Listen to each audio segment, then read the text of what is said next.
What's up, my friends? I think I'm all set here. Kind of running around a little rampant today. Make sure I got my shit in order. I think I do. All right. Welcome in, folks. It's Friday, the 7th of May, 2021. Last night, posted the Zane Asylum to the Patreon. Nice looking list there. We've got, oh my God, Canadian rocker Danko Jones, who I was introduced to at the Machine Shop in Flint, Michigan. Really, really great. Every single song is about chicks. Aerosmith, old school song by Aerosmith called "Chip Away the Stone." Motorhead's "Damage Case." I've really been into Motorhead lately. Adam's Oddity is a Jethro Tull song, "Living in the Past." The Magpie Salute, which is the other Robinson brother. Then the Black Crows, the other Robinson brother. Got to go with two from ZZ Top because I'm really into ZZ Top lately. You know that because I talked about it yesterday on the Patreon. I even sang you ZZ Top on the Patreon, and oh my God, I nailed it. I mean, it was worth the YouTube ticket that I got for playing copywritten karaoke songs. I mean, not at all out of tune. Really, really great. Now, I don't like to brag, and unless if it's about my singing. Tom Petty and the Heartbreakers, a song you haven't heard of called "I Should Have Known It." I should have known it. See? You thought it was Tom Petty, didn't you? Butt Rock from Tesla and Faith No More. AC/DC, Pink Floyd, Steve Earle's Satellite Radio, which is an excellent song. Real country sound to it. Collective Soul's Heavy, Our Lady Peace, Starseed. Aren't they a Canadian band? There's a lot of Canadian influence, if that's the case, in this week's Insane Asylum. Two from The Cult. A lot of made-up stories, too, in this podcast about JC in the afternoon. I make that shit up off the top of my head. Just going to let you know. Finished with Pat Travers, Led Zeppelin, and then a great song from R.E.M. called "Turn You Inside Out" off of Green. It's weird. The album cover on R.E.M.'s Green is orange, and there's a song on the album called "Orange Crush" about Agent Orange. What? You know you're a woke band when instead of writing about chicks and smoking pot and whatever, robbing a bank, you're writing about the effects of Agent Orange. Hey, let's get real toe tapper. Let's talk about how all the veterans got cancer from Agent Orange. My God.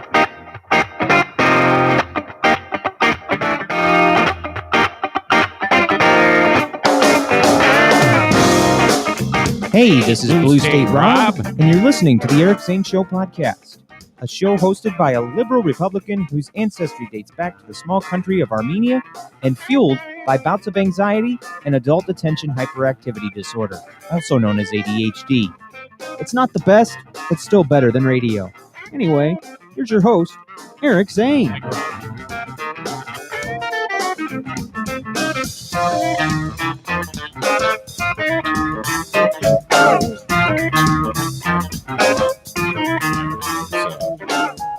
Jimmy Stinson from beautiful Portland, Maine. Thank you very much for the intro, the music. Yes, this show is built by you, the audience. I've got the audience busting out the intros. I've got the music made by the audience. The studio was built by the audience. And only one person of all that group wants to kick my ass. That would be former Zaniac Tom from Gun Lake, who we got, oh man, I talked about it recently. It was ugly. We got in a big fight. And then I went back and tried to smooth it over. He was not interested and told me to go fuck myself. But all right, that happens. I can respect that. Okay. This is a daily show where I discuss news, nonsense, and my personal adventures. Monday through Friday, right here. All right. Now, you can watch it on Facebook, facebook.com/Eric Zane fan page, brought to you by Irvine's Auto Repair, Grand Rapids Hybrid. That all as it happens live. All right. So live on Facebook each and every morning. Then, of course, Twitter, a Periscope video on Twitter, brought to you by Blue Frost IT, at Eric Zane Show on Twitter. Forgot to mention, Facebook is sponsored by Irvine's Auto Repair, Grand Rapids Hybrid, and EV. Share it, like it. Twitter, retweet it with a snarky comment. YouTube, I'm there as well. Eric Zane Show on YouTube, if that's what you prefer to watch all of this nonsense while it goes down live. Eric Zane Show on YouTube. Thank you very much. Please subscribe to the channel, bell notification, thumbs up button, off you go. Instagram, Eric Zane Show on Instagram. Brought to you by the Mario Flores Lakeshore team of Van Dyke Mortgage. Everyone's like, Zane, why do you run through the laundry list start of every show? I go, well, it's very important. You understand? People pay for that shit. I want to remind them, and just to know, this show is driven by not only what I described earlier, you, the support from the audience, but the sponsors. My God, approaching 2.5 years now of doing this nonsense from above my garage in a dormer. And when I started, there wasn't a single sponsor behind me, but we've built it brick by brick. Thank you very much. If you could, please engage the sponsors for anything at all. You see, you got car repair, you got entertainment with the paintball. If you're doing the old purge of all the junk in your house, you call dumpster divers. Tag accounting, you want a car, you got a car dealer over there. Cornhole America. I got to move that sign. It's like not big enough. You know, they almost need a bigger sign. I mean, you can't really read what it is. Bennett Flooring Installation. You want the flooring installed. Horizon Hydroponics if you're growing marigolds, tomatoes, or pot. You need a mortgage. How about the heating and cooling system? Get vaccinated. Kent County Health Department. Baldwin Ace Hardware. Don't forget about my friend Jason Mays. Get your AMSOIL products. DIY Pro. And don't forget to donate your organs. Also important. All right. And then I didn't even mention Blue Frost IT there. How you doing over there? Blue Frost IT, the managed IT service provider for the Eric Zane Show podcast. And many more, too, who didn't pay as much as they needed for a sign. But, all right, maybe next time. My God, a lot to get to today on the show. Let me start by getting after comedy night last night. Hashtag Bomb City. Ben Glaze doing stand-up at a coffee bar called Mahala Coffee Bar in Grand Rapids here. This may have been the strangest thing I have seen in a long, long time. There is no way to describe this other than it was one of the most awkward things I have experienced in my entire life. In fact, I should probably bring Stu in here. And a little bit later on, Adam Deggy, who was the headliner, will join me. I need to stew. I was going to say I need to stew Phil in. I need to fill Stu in about what's going on. He's probably not even awake yet. My God, how many times I've been on a real dry spell lately on bringing people in randomly on the show. Come on, Stu. Wake your ass up, buddy. Stu still, I think he's still delivering Dippin' Dots. But who knows? He's probably, since the last time we spoke, had 3 or 4 new jobs as he continues to find his way. I honestly think he's shooting too low. You know, Stu is super educated. I mean, super educated. He's got a master's degree. And he's like, yeah, but I don't want to get back into social work. It's like, Stu, well, you don't have to get back into social work. You're still very educated. You can do a lot with that expertise. You don't have to get back into counseling. But at the same time, delivering worms is probably something that you're overqualified for. All right? Delivering worms and super frozen ice cream is a little bit, I mean, those are fine jobs, don't get me wrong. But you are suited for a hell of a lot more than that. Okay. So I can't really get Stu in here. That's okay. I'll get Deggy on later on. I should get Ben on, but he's probably at work or getting ready for work, and I don't want to bother him. And I think the thing that we need to cover first, because I mean, here I am saying that this was the most awkward thing I'd ever experienced in my life, and I would say easily top 5. I mean, this is right up there with like sitting around after somebody dies, going over who gets what from the will, and one of the kids is left out of it. It was that awkward. Everything went wrong to make this one of the most awkward things I had ever seen in my entire life. And I will discuss that with Deggy a little bit later on. He'll be, in fact, you will be able to see Deggy unless he turns his camera off, because I invited him into the live stream of the podcast via the Restream platform. But let's get this out of the way. Ben did well. I'll just say it right now. I laughed at Ben's jokes. One of the things that stood out to me is because a lot of the times when I get Ben on here, when we're just having a conversation like on the podcast, he, sometimes it takes him forever to spit something out. I just get the urge to punch the words out of him. For some reason, it's almost like his mind is going in 3 different directions, and what flies out of his face sounds a little choppy, I guess, and I don't know if that's something that ever gets changed, because as long as I've ever known Ben, whenever we're having a radio conversation or whatever, podcast conversation, he does that a lot. It's almost like he's afraid to say what's really on his mind. And, that's the kiss of death. You can't do that. You got to get right in there, get right down and dirty and say whatever you want. I have no idea. I'm just speculating.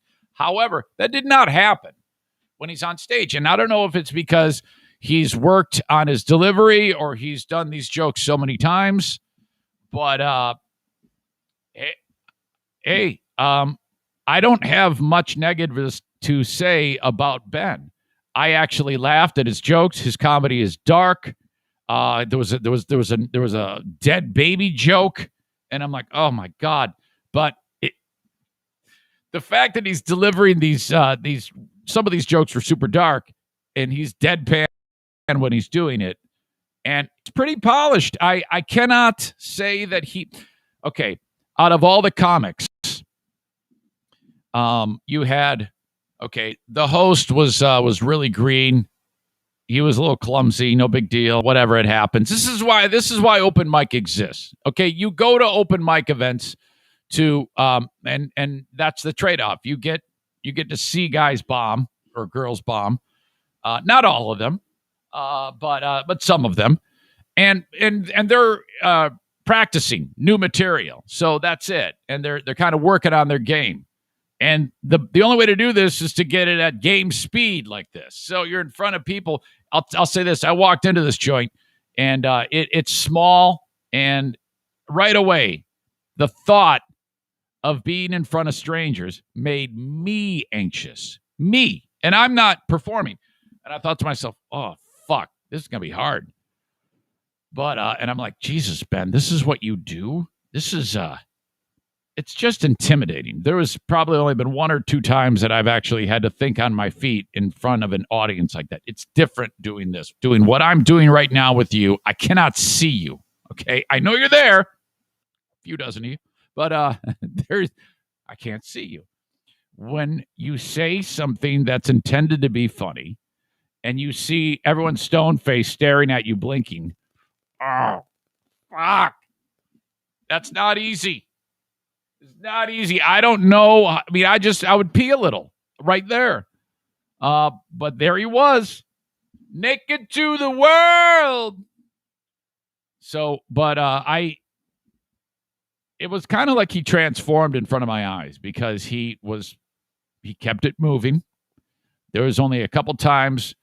Okay, this to me, I don't know anything about doing stand-up. Well, I mean, maybe I do. I mean, I can observe and make comments, but to me, in terms of the flow of the show, like the headliner, Adam Deggy, he's just up there and he's just talking, and he's dropping jokes on people. There was some interaction with the crowd. There was some spontaneity. But what he's not doing is the thing that a lot of these comics did was they bring notes up there, and they're actually like pick up note cards of jokes And I can't.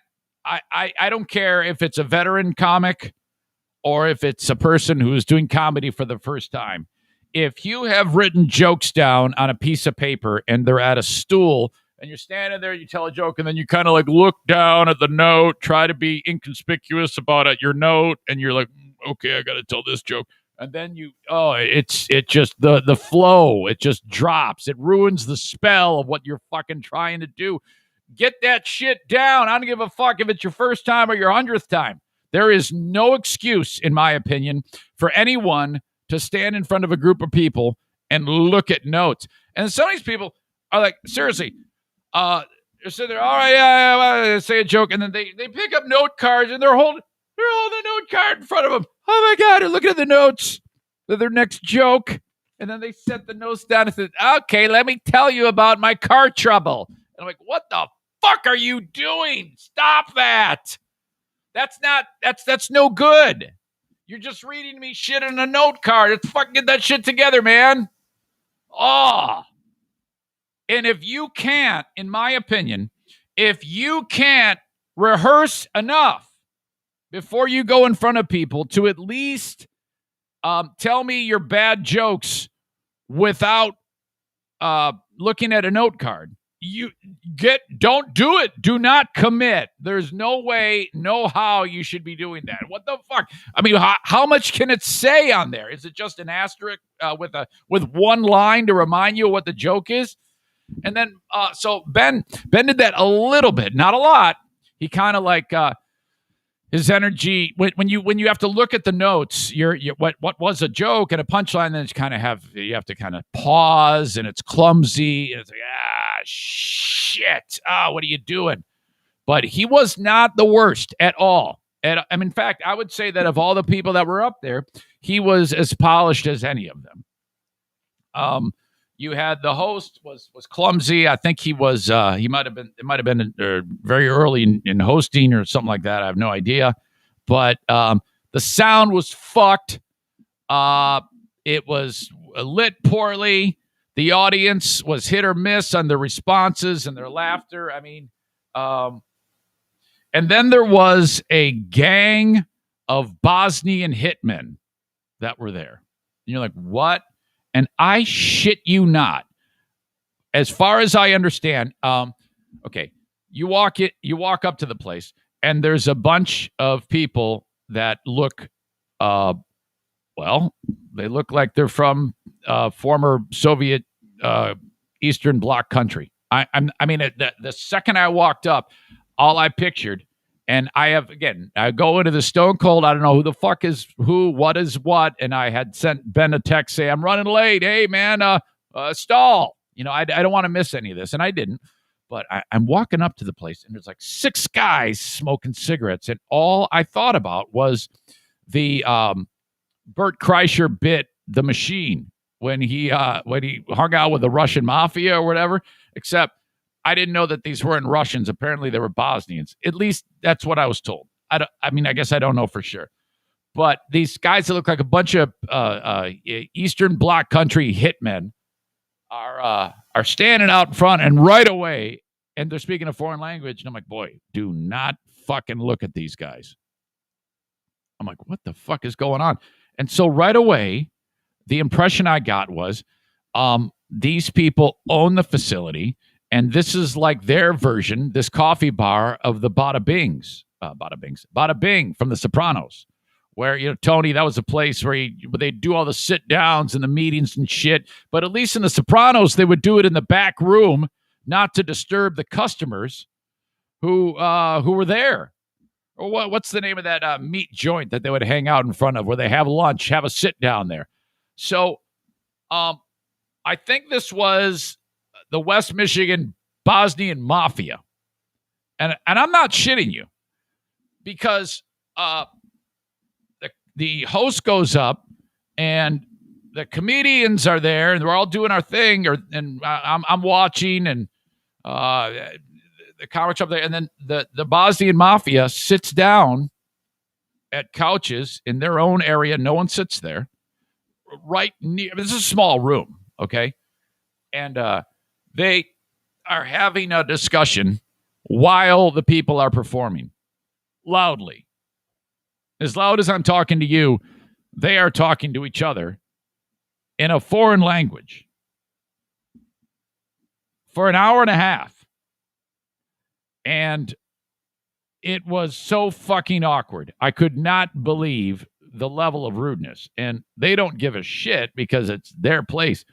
One of the comics said to me, I think they simply bought that place so that they could smoke out in front of it, because every 10 minutes, all these guys get up and go out and smoke. This one comic, some of the comics started to reference the dudes, and the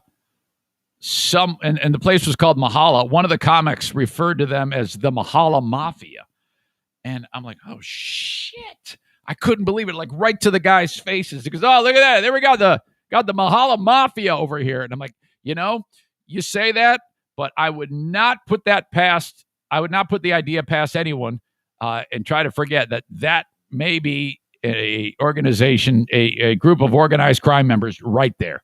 And holy shit. And then another comic, after they all walked out, so they're all sitting there having their sit down. Comics are doing their thing. And then they go, let's go smoke in Bosnian or whatever. And they all get up. Is that a language, Bosnian? Or do you say Yugoslavian? Or do you say Sarajevian? Or what? I have no idea. They all get up. They all go outside to smoke like every 10 minutes. And as the last one's leaving and the door is closed, ding dong, the comic goes, there goes the Vladimirs.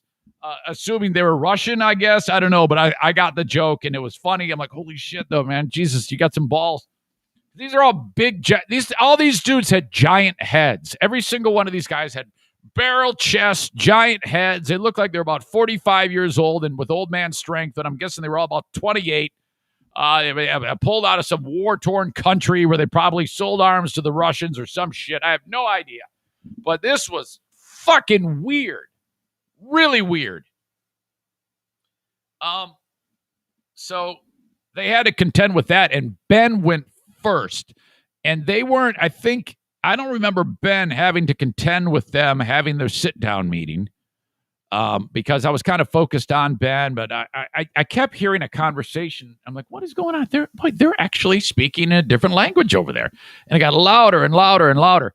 I'm standing there, and just before, and while Ben is on stage, I'm at this bar, okay? And again, they don't serve alcohol, but it's called the Mahala Coffee Bar. And someone says, hey, can I help you? Is there anything you want? I go, and now, no alcohol. This is a great place for me. Everyone's like, man, I wish I had a drink. I'm like, I'm glad I don't have a drink.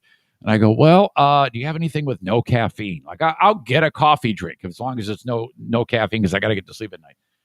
And they go, how about a smoothie? And I go, this is my kind of place. And he goes, what kind of smoothie? I go, I don't care. He kind of looks at me funny. I go, get creative. Make me something fruity. And they go, you want something fruity? I go, I honestly, be creative. Whatever you put in front of me, I'll drink it. I don't give a shit. Okay. So there I am sitting there on this bar stool with my little feet kicking, not touching the ground. I'm like a kid at the malt shop, drinking a smoothie. Ben finishes. Comic number 2 goes up there. And, this is the typical open mic. He's trying to work his act. And, he was pretty prepared too. I don't recall him looking at notes. That to me was the worst. There was a lot of awkward going around in this night, but the looking at the note cards, I was like, come on, man. He comes up there, and now prior to the event, I had seen the list of comics, and I saw a name, and when I saw the name, I went, oh, I know it. I know a person by that name. And then I dismissed it, and I didn't think another thing of it. And then, so this guy is up there, and then I get my smoothie while this guy is doing his act, and it's time to take my mask off, my 2 masks that I'm wearing, and to drink my smoothie. And I take my mask off right when this comic looks at me, and this comic stops talking and looks right at me. And I'm like, what the fuck's this guy doing? And I'm like, oh, this person probably recognizes me from the radio. I just took my mask off, or maybe from the Griffins. And Probably just fucked with his head right now. So, all right, that ends, and I don't think another thing of it. Later on, this guy wanders over next to me, and he's standing there watching the other acts, and then he leans in and he goes, "Hey, Zane." I go, "Hey, how are you?" And it's that dude. And I'm still thinking, he goes, "Do you remember me?" Matt, Purple Heart Matt.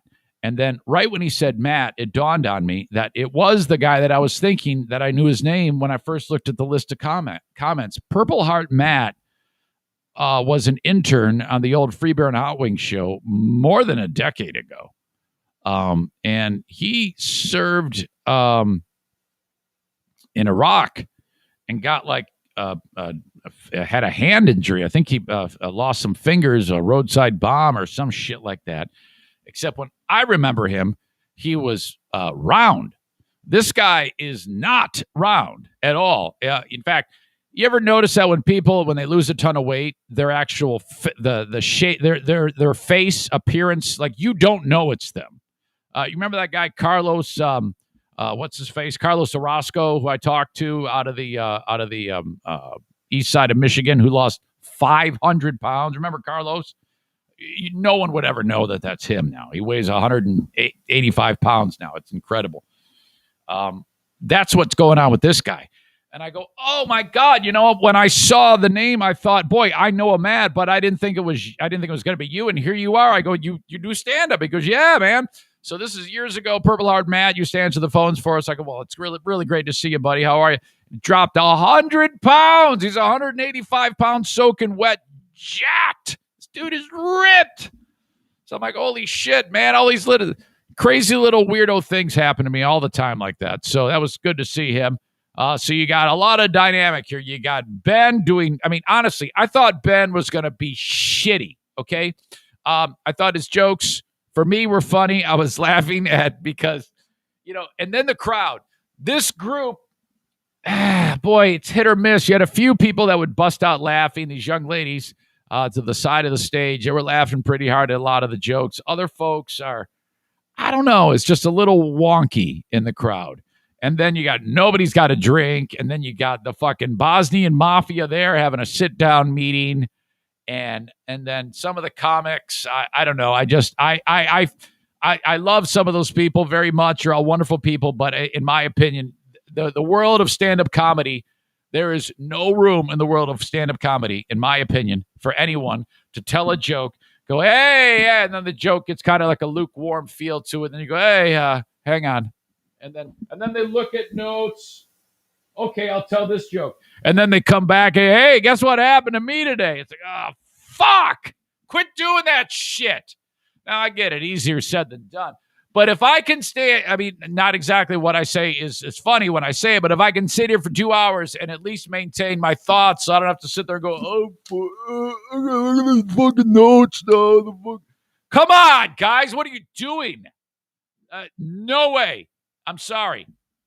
So I'm going to get Deggy in here. He was the headliner. And get his thoughts. See if we can compare notes on the event about what went down last night as Ben's hashtag Bomb City Baller tour continues. He did 4 nights of comedy. I think Ben.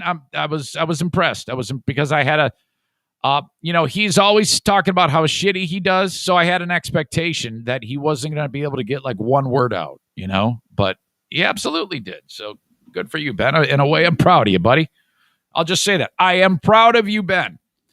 When you do this, like I said, I had an expectation. And at first I was like, oh, you're funnier than this guy, or you're funnier than this guy, or you're funnier than that girl, or whatever. But I don't know, maybe because I'm partial to Ben, I got a little bit uncomfortable with a lot of those comics. I wasn't really uncomfortable with Ben. There was comic who says the N-word way too much. This guy just gets up on stage, and I think he could be funny because he was really comfortable. But I don't know. I think he just, the N-word was kind of like a crutch for him. I can understand saying that once in a while. And of course, yes, he was a black guy, because if he was a white guy, that would have been the first thing I started with. White comic is sitting in a room full of mixed company saying the N-word. That would have been the first thing I said. He was funny-ish, But okay, he was funny in his delivery, but the jokes were, boy, I don't know. And then there was this dude who, this might have been, if it weren't for the Bosnian mafia sit down going on while the comics are doing their thing. And some of the comics, when they're talking, the Bosnian sit down, Bosnian mafia was getting so loud, the comics were getting interrupted. Like they would like burst out with an exclamation in another language. Imagine that, trying to do comedy with that right like 15 feet away from you. My God. By the way, Bosnian mafia gets a nomination for asshole of the day for the level of rudeness. Okay. There's a comic there. And I saw the folks when they walked in. It was a teeny tiny little man. I'm guessing 5'4", with a enormous woman. When I say enormous, I mean she was taller than all of the women, and she was very, very heavy. Okay, you know, like the type of, I mean, like, wow, that type of heavy. And so whatever. Okay. And it didn't, I noticed that he was writing. And I think he was writing jokes. And I don't remember this guy doing a lot of looking at the notes, but it turns out that the little guy was one of the comics. And so as he's doing his thing, he suddenly, and you know he's there with her. Okay, there's a handful of people in the audience while on stage, and while she's right in the front. He goes, yeah, and he's got a really high voice. Yeah, even though I'm a little guy and I've put on a few pounds during the pandemic, you know, he made a joke about, you know, gaining weight during the pandemic, this little guy, because he looked a little portly, but no big deal. And then he suddenly says, though I'm a little guy, I tell you what, I got myself a big girl. Now, if you're going to make jokes about how you are dating a girl who's enormous, that's one thing. She's right fucking there. And immediately everybody's like, oh, fuck. He's making fat jokes about his girlfriend who's this far away. Holy shit.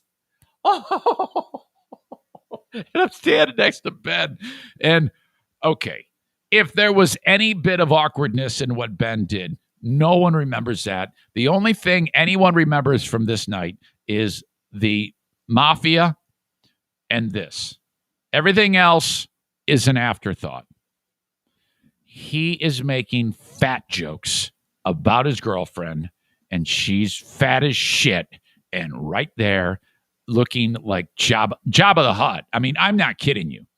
And he then starts to go down the road of a joke.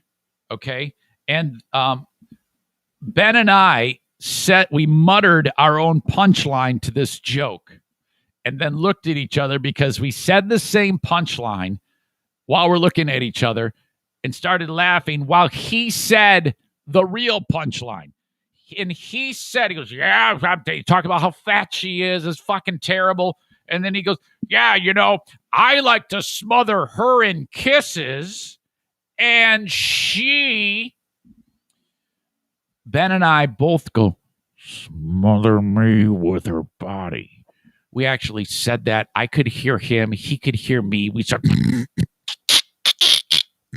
cracking up. We're laughing our fucking asses off.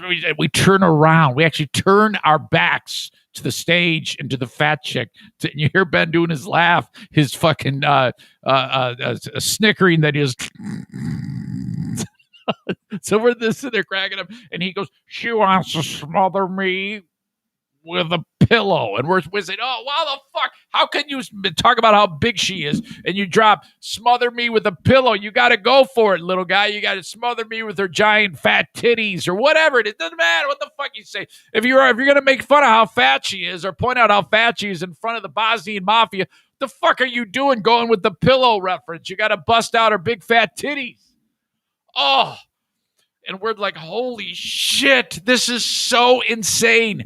This was the Valhalla of awkward. Off the rails awkward. Guy dropping N-word, Bosnian mafia, looking at the notes, little hobbit guy dating fat chick, talking about how fat she is right in front of everybody. Oh, what entertainment. And then Ben's like, yeah, sorry about all that. I'm like, sorry? Fuck you. I had so much fun. Now, I haven't been out in 2.5 years. So, I've been wearing sweatpants. This is the first time I put on sweatpants in forever outside of doing limo or hockey games. So I was feeling good.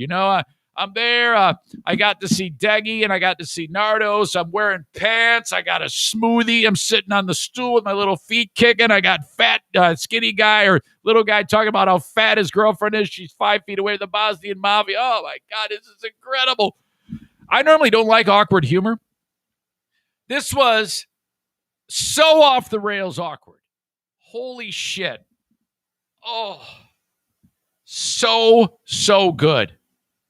Oh, you have to go to the next one. I'm gonna wipe the schedule clean if I can the next time Ben does open mic, and I just pray that all of these people are there. And honestly, I'm not like ripping on the comics like, hey, you suck shit or anything like that. My big thing is, okay, for the guy, now I don't want the little guy who made the fat jokes about his girlfriend to change anything ever. Okay. That was incredible. You're an absolute legend, whoever the fuck you are. But I think if it's constructive criticism, do not look at notes. Practice. Don't look at the notes anymore. Son of a bitch. Too much. All right, Deggy will be here in 21 minutes to discuss it. But I wanted to get out in front of it and tell you my thoughts of it, and then I'll compare notes with him, and we'll see where this goes. Adam was really, really funny. It's tough to work a crowd like that, but he did it, so good for him, and good for those folks in the local comedy community for trying. It is not easy work. I don't envy you. I'm not saying I could do it. I don't know if I'd make jokes about my wife's physical characteristics right in front of her like that, but oh boy, her girlfriend. Man. All right. The open of the Eric Zane Show podcast, brought to you by my friends at Gift of Life, Michigan. Thank you so much to them for letting me talk about their initiatives, all the things that they're focused on, getting people to basically sign up to be an organ donor. How about that? I don't want you to buy anything. I just want you to click on their logo at ericzaneshow.com and fill out the organ donor card. Make sure that you are a registered donor. All right. Your organs can save 8 lives. So thank you so much if you've considered that or if you have done that already. And then, that's all there. Gift of Life, Michigan. Thank you so much. The Mario Flores Lakeshore team of Van Dyke Mortgage can service your mortgage needs in all states except South Carolina, Alaska, Hawaii, and unfortunately, the great state of Maine, which I've got a few people that live in Maine who listen to the show. Other than that, this is what I'd like you to do. When you're getting set to get a mortgage, by all means, call someone that you know, call someone you've worked with before, but would you just include Mario in the process so that you can get a feel and then, you decide. That's all I'm asking. I just want you to call and say, hey, this is what I'm doing. This is what I'd like to do. This is what I want, and see how they can help. All right. 231-332-6505. Please mention that you are an Eric Zane Show podcast listener. Okay. And thank you to the Mario Flores Lakeshore team of Van Dyke Mortgage, NMLS number 3035, for sponsoring the show. All right. Oh, man. What a day. Side note, I'm having a little bit of trouble concentrating again because having a bit of a struggle with the food thing again. I know this is going to cause a Kate to go, "Oh, Eric, you did it again." But let me just tell you, I have 2/3 of the day covered. The sleep time is 1/3. The other third would be during the day. I do very well. It's nighttime. I must stop consuming food after a certain time at night. But yet, I continue to do that. Here's the problem. The day is fine. I've gone over that. I get home from either hockey or watching the Bosnian Mafia, have a sit down while the comics do their thing. And then I see something dreaded in the fridge. Styrofoam container. That means someone was at went out to eat. I open that thing up. El Ranchero has a killer chicken burrito, and I'm like, son of a bitch. It's 10:30 at night. Don't do it. Okay, so I don't know who it belongs to, either Diana or Madison. So I go upstairs, and she's sound asleep. Well, I got to ask her if I can eat it. I can't just eat it. So I go in there, and I tuck her in. But I don't have any intention of tucking her in. I only want her to stir a little bit so I can ask her if I can eat the burrito. And sure enough, she wakes up. She goes, "Oh, that's so nice of you to kiss me goodnight." I go, "Yeah, I love you." So there's some El Ranchero in the fridge. You're gonna who is that? Is that Madison's? No, that's mine. Why do you want that? I don't know. Yeah. I was just wondering. Did you just wake me up just so you could ask if you could eat my El Ranchero? Yeah, sure did. I'm not going to lie to you. And she goes, "Okay, yeah, that's very rude. I was sound asleep. You lost Pooh Bear points for that one. But yeah, go ahead and eat it." So yeah, it's 10:30. And then we got these Starburst jelly beans. Not the actual wrap Starburst, but you ever have Starburst jelly beans? Oh my God. You got to follow it up with some sugar. So then, okay, there you go. Crush the El Ranchero, and then Starburst jelly beans. Off we go. Oh, so now my gut is killing me. Question says, going back, Kenny asks about the fat girlfriend. Was she laughing? No. So man, and that's a good question. I'm glad you brought that up because I would have forgotten that. Thank you. Was she laughing? No, she just sat there. She didn't look mad. She looked kind of reluctantly going along with this. I don't know why I didn't think to mention that, but I'm glad you did. She just sat there. So, and she was shooting video of little fella. Okay. So she might have, I think she was in on it. There was one joke he said. He goes, "Yeah, when it comes to sex, I treat my girlfriend like a bop it." Now, he's discussing sex. You got to picture little guy with this gigantic woman, tall and round, okay?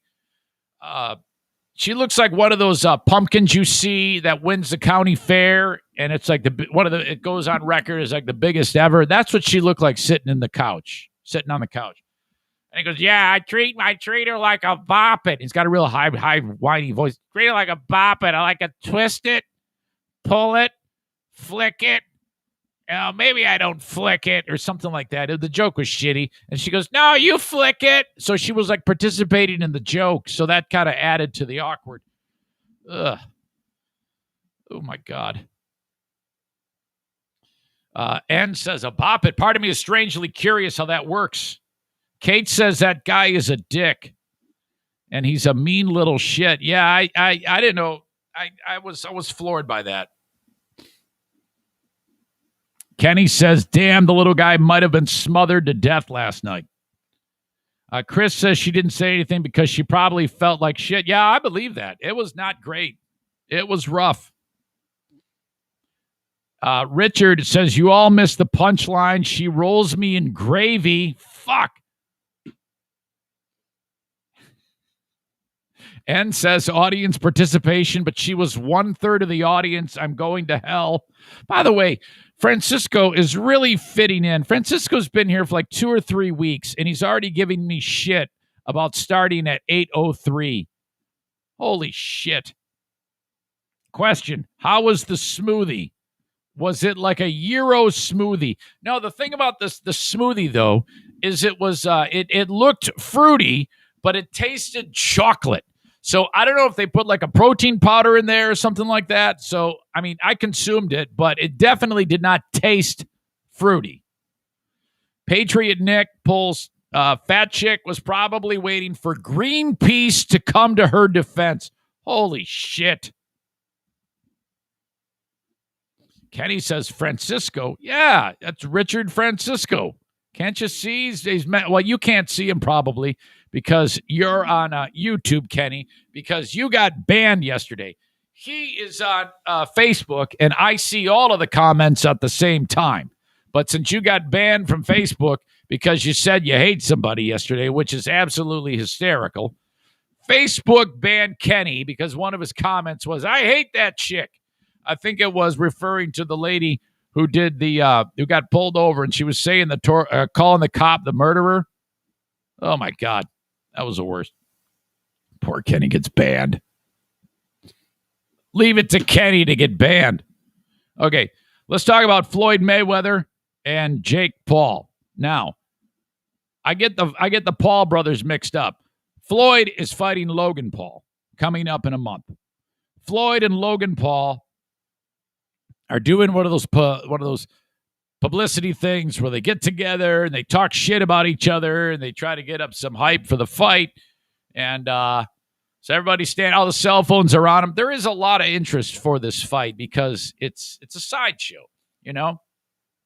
It was the same thing with the Floyd-Conor McGregor thing, but Conor obviously a lot more experience in fighting, and Conor did well, but in the end, Floyd's arguably the greatest boxer that's ever fought, pound for pound, even though he only boxes exhibitions now and he's 44. He's still incredibly talented because he can kick the shit out of half the guys that are fighting right now that are 20 years younger than him.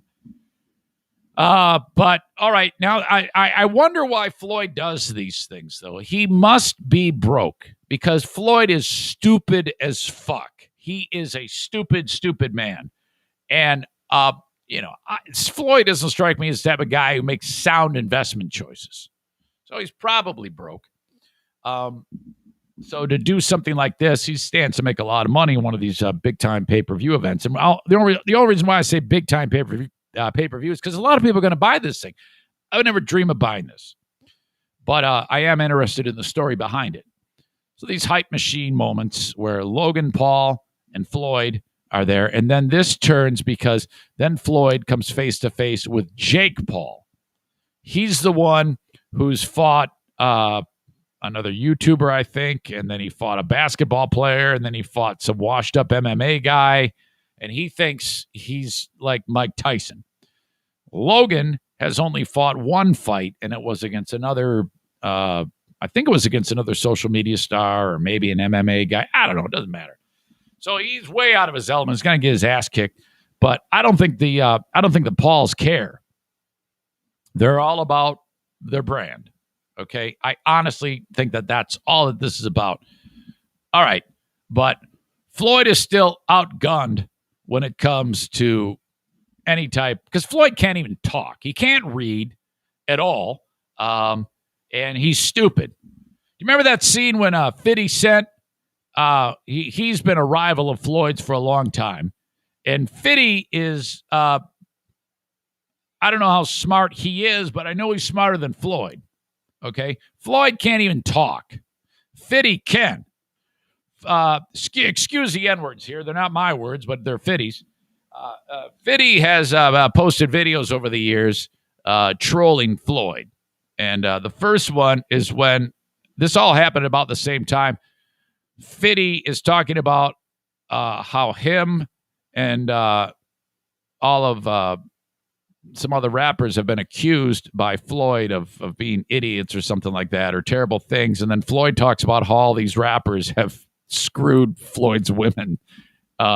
So there's that. And then in the second clip, it was right about the time that the ice bucket challenge was going on. And Floyd said, well, forget about the ice bucket. I want you to be able to read a page of a book. Check this out. Woke up, I look at the computer. The computer say, Floyd said, fuck T.I., fuck Nelly, fuck 50. I'm like, what did he say fuck me for? Nelly fucked your first baby mama, Melissa, then took your fucking fiance. Say fuck that nigga.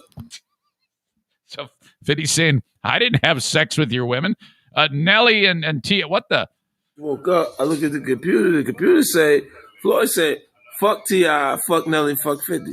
I'm like, what did he say fuck me for? Nelly fucked your first baby mama, Melissa, then took your fucking fiance. Say fuck that nigga. So Floyd's like, I didn't have sex with your women. Don't say fuck me. And he was like half awake when he's saying it. He's rubbing sleep out of his eyes. TV's on in the background, drinking a cup of coffee. Fitty drops that on him. And then there's this. Right around the time the ice bucket challenge is going on. This is a special ASLELS. Which that's all weird. He's supposed to say ALS. He says ASLELS. So that's weird. So he fucks that up, but whatever. This is a special ASLELS challenge for you, Floyd. If you can read one full page of a Harry Potter book, nigga, I'll give $750,000 to whatever charitable organization you want to. Fuck the bucket of ice, man. I got a phone call from my man. Woke up, I looked at the computer. The computer say $1,000 to whatever charitable organization you want to. Fuck the bucket of ice, man. I got a phone call from my man Jimmy Kimmel. Jimmy said if Floyd accepts the challenge, then he'll put it on the actual show, so you can read it on the show. We don't want to put pressure on you. We know you can't pronounce those words in that Harry Potter book, so we're gonna let you read Cat in the Hat. If I'm Floyd, I'm so pissed off. He says you can't read a Harry Potter book, and the idea. I mean, if Floyd's so stupid, he'd probably like, all right, I accept the challenge. And you see Floyd, he's like, and Voldemort with the Elder Wand, and he can't read anything. Just the idea of him actually opening up the book and reading it on there. Okay. So Floyd's outgunned when it comes to insults. I know this because back when the Conor McGregor hype was going on, Conor's excellent. Floyd sucks, okay? The whole business about what are you doing with a backpack you can't even read, and Floyd in this clip, he looks like a Miami Dolphins cheerleader. He's got the Dolphins colors on, and this I mean, it's just this horrible outfit. He's wearing a baseball hat, and the rumors about Floyd getting, like when you're losing your hair, you can get that procedure where they take other hair from the back of your head and they put it on the front. It's quite effective, but it always looks a little weird. It always looks like a doll's head if the doc doesn't do it. It looks unnatural. Logan Paul references that in this clip. Floyd talks first. Hey, we got two fake fighters. We got two fake fighters. This is Floyd saying we've got two fake fighters here. Two fake fighters. We got two fake fighters. We got two fake fighters. Hey, the only thing that's fake on this stage is Floyd's hairline. Okay, so Logan kills with the only thing fake on this floor on this stage is I just fucked it up. Is Floyd's what the fuck? What am I doing saying it for? He just said it, but he got a good pop from it, and so that was funny. That was great. Floyd's an idiot. Okay, then Floyd encounters Jake Paul, the other one, and Floyd and him are going at it, and Jake's like, well, you want to do two fights? You can fight my brother, and then you can fight me. And the Paul brothers are like tall. They're all like 6'3", and Floyd's a little shit, okay? Now, Floyd can beat the fuck out of both those guys, but it's just hysterical to see this giant man looking down at Floyd. And then fucking Jake Paul, when they're talking shit, like a child, he grabs his hat and goes, got your hat. He takes his fucking hat. He turns around and starts running with it. Got your hat. He's running away with his hat. And then Floyd's like, motherfucker. And he goes running after him. And then the bodyguards jump on Jake, and he knows he's going to get his ass kicked, and a fucking punch comes right in his eye. Somebody punches him right in the eye. And he's like ecstatic by this. He loves this. This is exactly what he wants to happen. He knew exactly what he was doing. It's absolutely brilliant. This is that moment. You looking over here?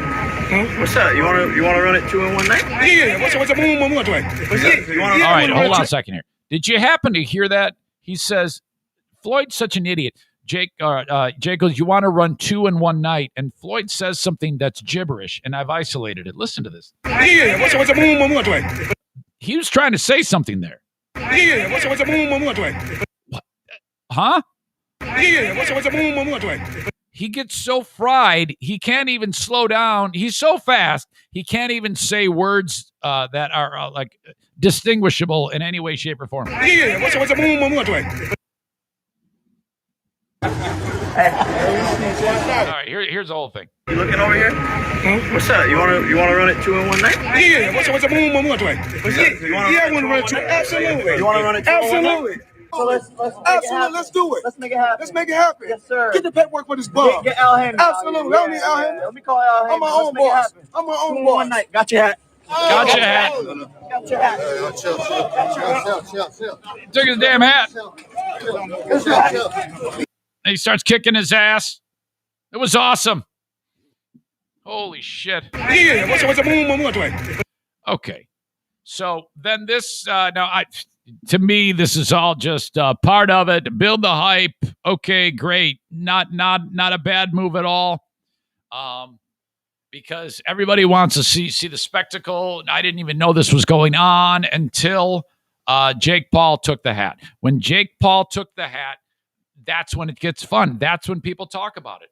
There's a reason why these two rapist scumbags, well, they're all 3 idiots. They all 3 of them do terrible things to women. There's a reason why these 2 have the following that they have, because they do stupid shit like this that the world talks about. Okay? I had no idea who these 2 were until things like this started to happen. I had no idea that this event was going on until the fucking idiot took Mayweather's hat.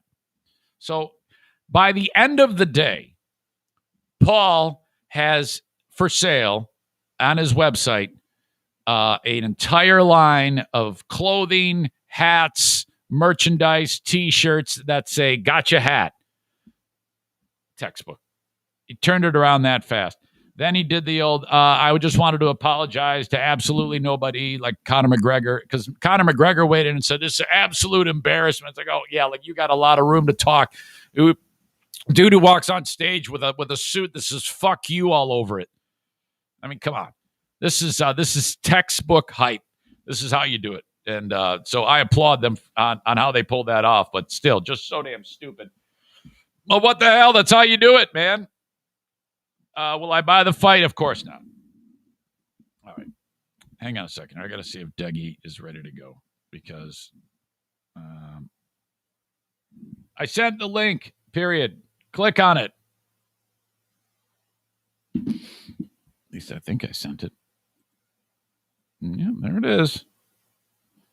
Stu called me back. I don't want to jump into that right now because I'm afraid that if Adam joins me, it'll be all weird. Did he say, what's the boom boom look like? Yeah, what's the boom look like? Oh, I don't know about that. Yeah, what's the boom look like? Oh, my God. Let's bring him in right now. Yo. Hey, Adam, how are you? I'm good. Say hi to everybody. They're all here checking you out. Hello, people. Oh, my God. Thank you for doing this, by the way. Hey, thanks for having me, man. It was a late night for me. I'm not used to drinking coffee at 8:30 p.m., so. I had a smoothie. Did you? I didn't know that was an option. I may have opted for the smoothie because it's pathetic, but even during the week when I work the day job, I tell myself that I can't have caffeine after like 2 p.m. and then I'll treat myself my last work day of the week because I know I'll be up. So it was a really stupid idea to drink coffee that late in the evening, but here we are. I turned around because the bartender goes, "Hey, can I get you anything?" And I wanted to support them. I mean, they were hosting, but I like you, I didn't want to stay up. So I'm like, do you have anything with no I'm at a coffee bar. Do you have anything with no caffeine? Yeah. And he kind of looks around like I'm an idiot, and he goes, "How about a smoothie?" I go, "Yes, something fruity."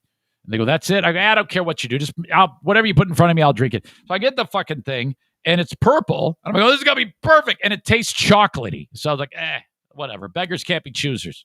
Huh, weird. So I want to put this up there as we're getting started and welcoming you in. If you were known as Adam Deggy, fan of Bosnian Mafia, you would know what that means after last night, correct? Yes.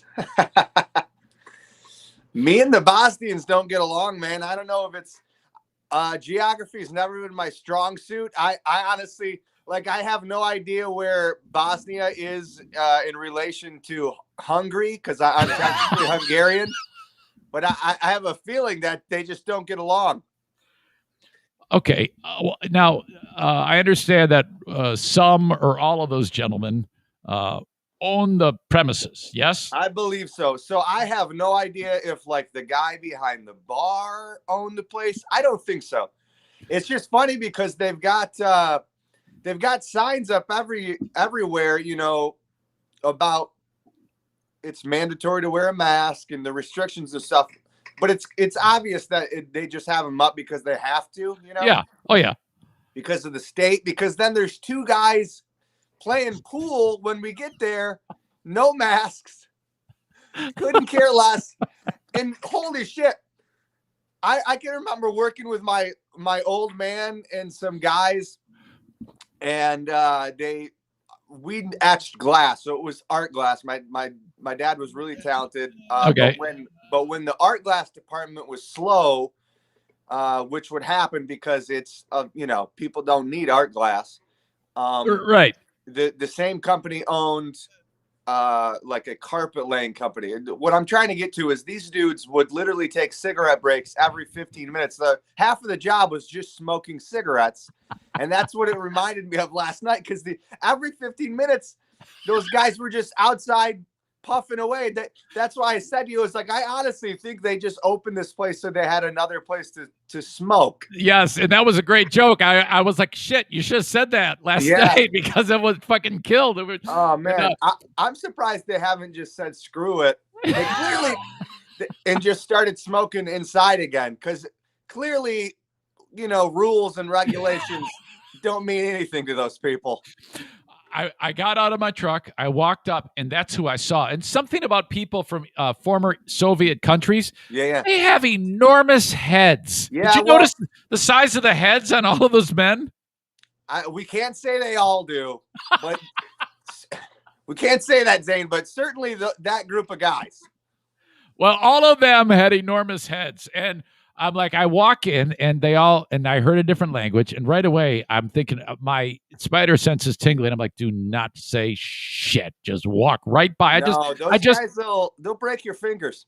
Yeah, that's the impression I got. And so there's poor little meek Ben. He's standing there, and he, Ben always looks like he just got the fuck kicked out of him whenever you see him.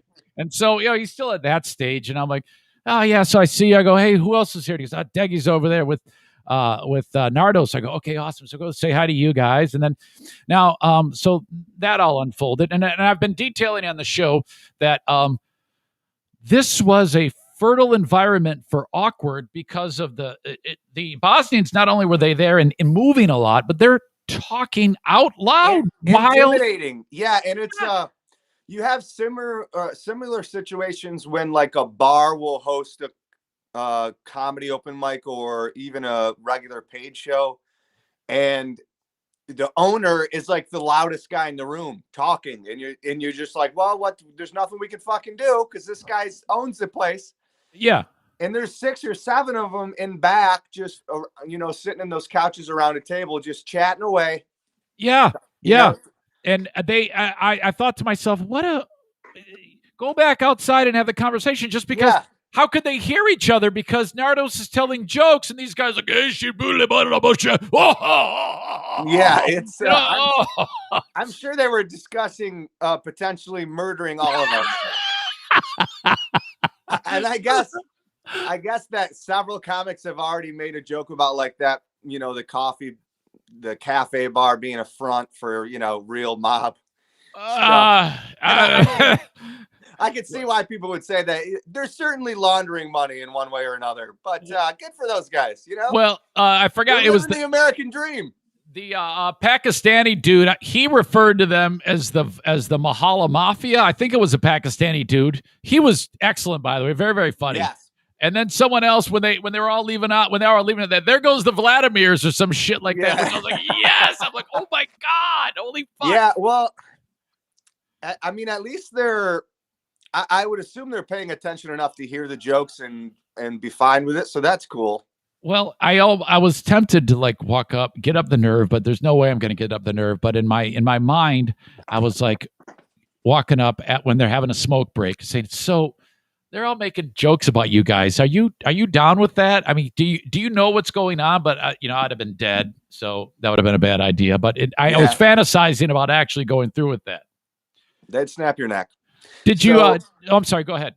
I was just going to say the reason I say I don't get along with Bosnians because I've had another run-in with Bosnians that could have ended badly. So I didn't know that. Well, it was very random and pretty funny, but I left. Do you remember the Sunday Night Funnies? No, I'm so naive to comedy that I don't know shit. Well, there still is a show on Sunday nights that's moved locations. It used to be at the Riverfront Hotel on Ann Street, which I don't know what the hotel is now. They got bought out. That's part of the reason they moved. So now the show is out off of 84th Street at Woody's Press Box. It's right next to the go-kart place, whatever the hell it's called. Yep. Unimportant to the story. But I leave the show one night and we go to a friend's place, another comic, and he lives in these like duplex, like townhouses. They all look similar. It's one of these places where they're all cookie cutter. You can't tell the difference between any place until you're inside. Right. And I had never been to his house before. And I'm an idiot. Keep that in mind. So I park and myself and another comic, his name's Michael Bustler, very funny. We walk in the front door and take our shoes off, and we're going to make our way into the living room. And then we realize we are in the wrong person's apartment. It is not our friend John Hauser, another comedian. It is this Bosnian couple. And this guy's wife looks terrified, like, oh my God, they finally found us. They're here to kill us. And her boyfriend, her husband, got up from the couch, and that dude meant business. Like, get out. And oh my God, like, get out of my house. And I'm like, oh, I'm so sorry. I honestly, I don't know where I am. I thought I was in my friend's house. And I look behind me, and my friend has been gone for at least 60 seconds. Just fucking left me there to be murdered. Yeah. That's like every man for himself. Oh yeah. He didn't take it, said nothing, just left me. I don't even know if he got his shoes off. Like and I'm obnoxious too. So as soon as I walk in the door, I'm like yelling, God knows what, stupid shit. Cause I think my friends are around the corner ready to party, Turns out it was this Bosnian couple, and I almost had my head in a duffel bag at the end of the night. You're looking in the refrigerator for a beer, picking up the cat. Oh. And I kind of, one of my guesses based on his accent would have been Bosnian, but then it was confirmed later at night because my friend was like, oh yeah, no, my neighbors are Bosnian, and the dude is super scary. And I'm like, yeah, he is. He's very scary. Well, okay. Word of advice then, when we ever do get back to having that event called Festival of the Arts, downtown Grand Rapids, Bosnians are always there serving that meat on a stick shit. Just be careful around there. That's Bosnian? Well, there's some, they have different food stands. It depends on I guess what is on the menu, but there's all sorts of different food you can get at those. And I guess I'm not even sure what exactly they serve, but they're always there. I'll steer clear, man. Yes. They probably got my face on a poster somewhere. I'll say this is the first time I've ever seen Ben do comedy. And Ben's the type of guy that whenever you're talking to him, like in this setting right here, I was telling the audience, I get the urge to want to punch the words out of him because it's all like I have a hard time pulling it out of him, Yeah. But I tell you what, I thought he was fairly smooth. And I was happy with that. And he's got no confidence whatsoever. No. He gets done. He'll walk up to you and say, "Well, I suck dick." And I'm like, I don't think so, Ben. I thought, your comedy's super dark, but I mean, dead baby jokes, but whatever. At least you fucking did it. So, I actually liked it. I actually like what he did. No, he's very funny. Like I said to you last night, he's got the posture of someone who's at the airport and their flight's been delayed for the second time. Exactly. I keep wanting him to push his shoulders back a little. Yeah, he just looks deflated and defeated. But he's a great writer. He's super funny, and I think the stage presence and confidence will come. And he certainly he has already came a long way. Yeah, absolutely. So the open mic scene. This is training ground, correct? Yeah, it's no different than like a I guess like a band practice rehearsal. Well, it's actually a lot different because people are watching. And how do you feel about looking at note cards? I hate it. And I was talking about this before you got on here. I was like, I don't care. You cannot be stopping to look at the notes. No. So it's at an open mic like last night. I mean, if you need to do it, do it. I mean, I look at my phone. If I'm being honest, and it's terrible, but when I headline comedy clubs, I'll still have my phone up there just in case if there's something new that I'm going to work on in the middle of my set or something, I will just glance at my phone as a reminder. Okay. Mostly I've got it up there just to know how long I've been up there because I'm terrible with time. Right. I've got to cover 45 minutes and I just want to know. But I try not to make it obvious. I kind of do it within crowd work or as I'm walking over to grab my drink from the stool or something. But yeah, you definitely, you certainly shouldn't be doing it to the point that it's a distraction and people are thinking about it. So now, of course, easier said than done because I walked into that room and just walking into the room, I hadn't even seen that the Bosnians were going to be having a sit down. Yeah, I was terrified for anyone doing that in that room. It was weird. It's like I said, it kind of had a, the room is great. Don't get me wrong. And Joseph Johnson, who runs the show, super funny new comic. And I think he used to just live over there and he'd go over there and probably write, drink coffee, whatever. And then through conversation, must have talked to somebody and good for him. Started doing comedy over there. But it's a different vibe. Just because, first and foremost, there's no alcohol, which is always going to make live entertainment different. Because it's people need booze, and then the setting is like the lighting in there. You want it dark, but then there's really no stage lighting, and then I don't know. It almost has like I said it last night, like a college campus like lounge vibe or something. It's like the college common area where all the exactly. other And I only know, I didn't go to college. I only know from I used to travel the country hosting a game show, and sometimes it would take part at like 3 p.m. in one of those like commons areas at a college. And oh my God, that was after that, no comedy will ever be too bad because that was absolutely soul sucking and one of the worst things I've ever had to do. So, but that's what it felt like. Yeah.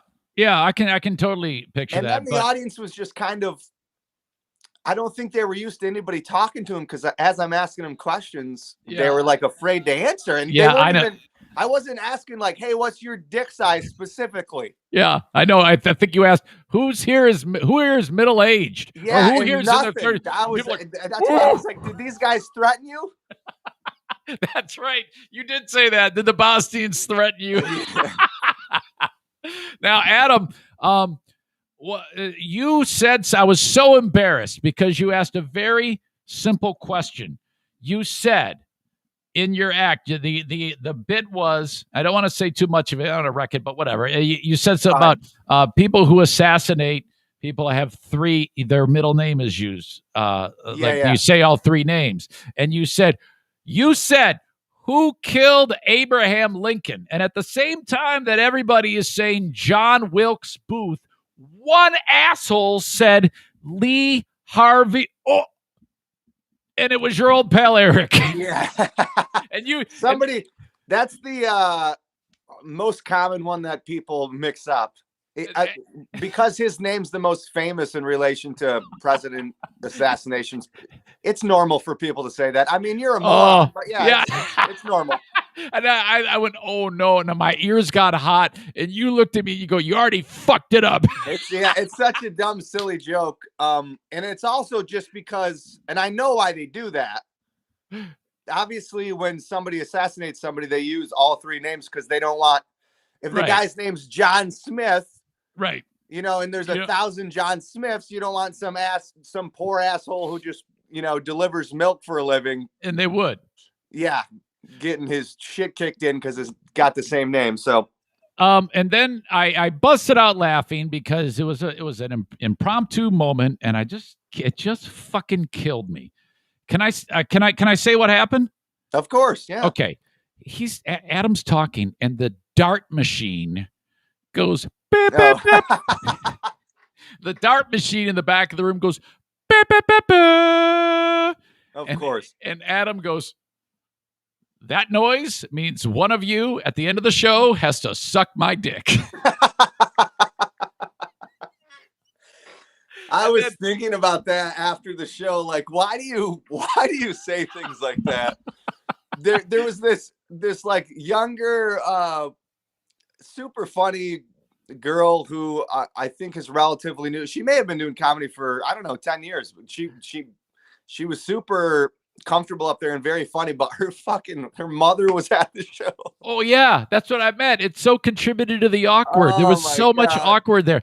Okay, now what I want to close with is, how about, and I don't, with you, it's a little weird for me to sit there and talk about specifics of a person's act, but dude, the idea of that little fella with the high voice doing fat jokes about his girlfriend, who is very, very large and is 10 feet away from him. What the fuck? Yeah. Oh, I think you're talking about Preston, maybe. I don't know. Well, whoever. There's only one guy there who looks like a hobbit whose girlfriend is enormous. He's something else, huh? Dude. God, fuck. You know, though, as soon as they got in the car, his forehead was bouncing off the dashboard, and she was having her way with him. Oh my God, that was rough. I'm sure he. Speaking of going down on people, I'm sure she forced him to go down on her. My God, he probably was actually inside of her body. Like, you remember that scene in The Empire Strikes Back when Han stuffs Luke in the tauntaun? That's what happened. Maybe you don't get that reference. I have no idea. Yeah, no, I do. Oh, fuck. Yeah, Ben and I actually, because he said the joke. He said he started a joke, and Ben and I are looking at the guy, and I was telling the audience about this earlier. He goes, yeah, I like to smother her in kisses. And then Ben and I both said independently, and she smothers me with her body. And then, but he didn't say that. He said smothers me with a pillow. But Ben and I said it. We looked at each other and we turned around, turned our backs to the guy and just started fucking cracking up. We couldn't believe it. Said the same joke. And then she just sat there. She said, I guess she's in on it. I don't know. I hope she didn't feel bad, but she had to feel bad deep down inside. I don't know. That was weird. I hated all of that. But I'm telling you, it was so unbelievably entertaining, and yet and awkward and entertaining and funny and entertaining. My God. Too much. I can't say enough about it. Is that something that you would do again? Did you do it for a favor? I mean, what's No, I would absolutely do it again. Especially right now, I just want as much stage time as possible. We were all stuck inside and didn't really have any opportunity to do stand-up live. Right. Dude, I did yesterday afternoon. I actually also did a virtual like corporate show for a group of realtors in my dining room. Just the worst. Every terrible thing about comedy wrapped into one. And I've done 2 shows at retirement homes over the last month. Like, I mean, I've been doing anything and everything just to scratch that itch. So, Wow. I mean, you know, I've got I've got the double shot in me. I already had COVID. I'm ready to get back out and live and tell jokes, man. So I'll do anything. What I wonder what's keeping clubs from getting after it. I mean, you can have some people there, right? Well, I know that Grins here in town specifically. I've spoke to the guy who was the assistant manager. He's actually the one who had me do shows at a retirement community. So we're not on good terms, but no, he said basically that it doesn't make sense for them to open until they can be at least 75% capacity, which I guess makes sense. But okay, I think a lot of places are kind of taking advantage of other places not being open or doing comedy. And there's a lot of open mics here in town that are back up running Monday through Friday, really. But over the weekend, we definitely need Dr. Grins to open back up.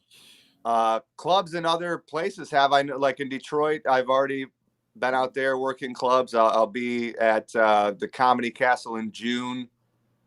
excellent. That's in Royal Oak, and so some places are trying, but hopefully slowly but surely everybody will be back and open by the end of the summer, I would hope.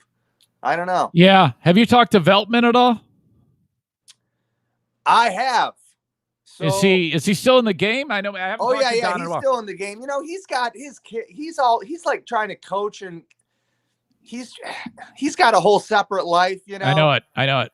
He owns all that shit. He's selling chicken tenders at bowling alleys, and he's got a whole separate thing. But yeah, the last time I spoke to him, he said he was going to be doing shows. I think I actually saw there's a comic. God, I don't even know what his name is. Steve Hofstetter, I believe. He's a pretty big guy on the internet.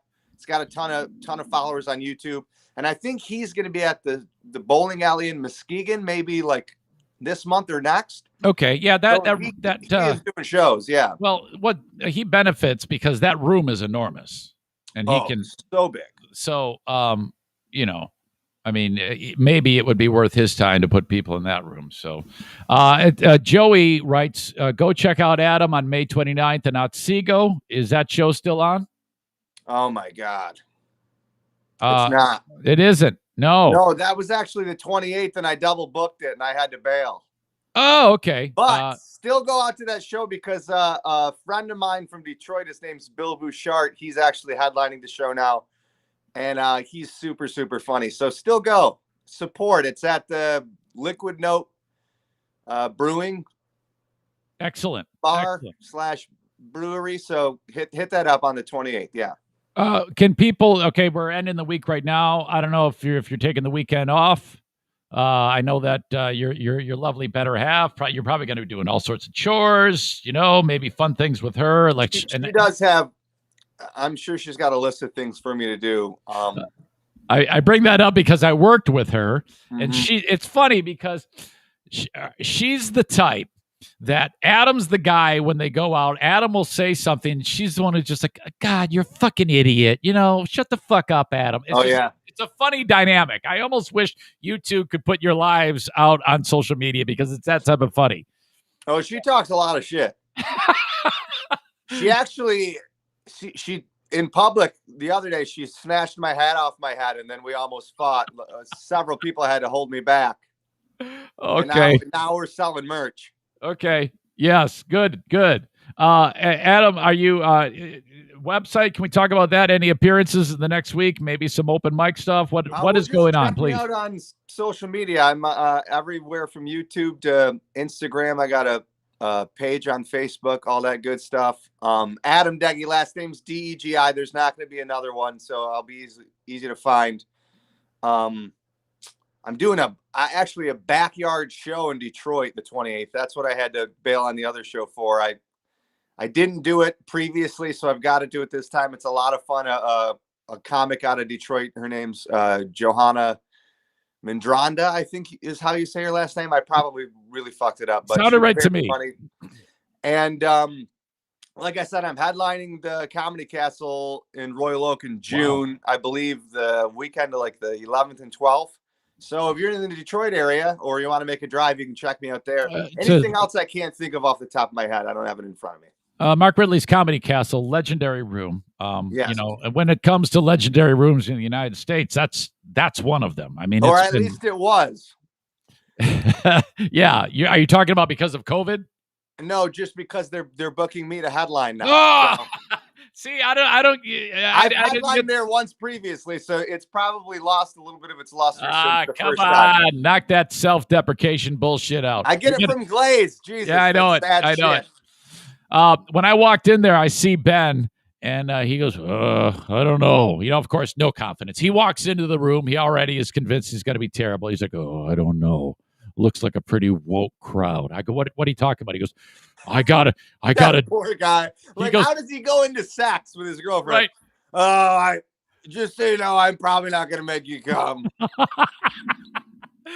He's like, woke crowd. I've got a dead baby joke. I don't know if it's going to fly. I'm like, fuck it, Ben. Those people weren't woke at all. It was a bunch of people from the mob. Yes. And then people from Kentwood. Those people don't give a shit about woke culture. Yes. All right. Well, you're awesome. Looks like you're getting rave reviews on the comments. People love you. And what's the rest of your day like? What's the rest? You know, I've got to do another thing like this with a guy out in Holland. I've never actually met this guy. He's probably Bosnian and he's gonna fucking kill me.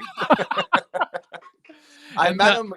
He messaged me through some other comics. I think he's got a studio out there, and he somehow is attached to the entertainment world. He may be a musician. Okay. But I'm doing his podcast this afternoon, and then I believe I'm doing something for Mother's Day tomorrow. Shout out to my mom, Alice. Yes, of course. All the mothers out there. Without you, there'd be no us. So yes. Thank you. God bless the moms. Okay, and your health is coming along. You know, man. About a year ago, they said, "Hey, guess what? You got third stage skin cancer, right?" The old skin cancer. I'm good now, though, man. The last scan and everything came back good, and technically no cancer. So, Jesus. Do you have any theories as to how that happens? Are you just like go outside with no sunscreen? You smoke cigarettes? No, I've obviously was never a shirt off in public guy, and I've never really been a fun in the sun guy either. I remember in my mid-20s, I thought if I had a tan, it would get me laid. So I think I did go to like a tanning salon literally twice. And then one of the times I got in a car accident immediately following, which was kind of a sign.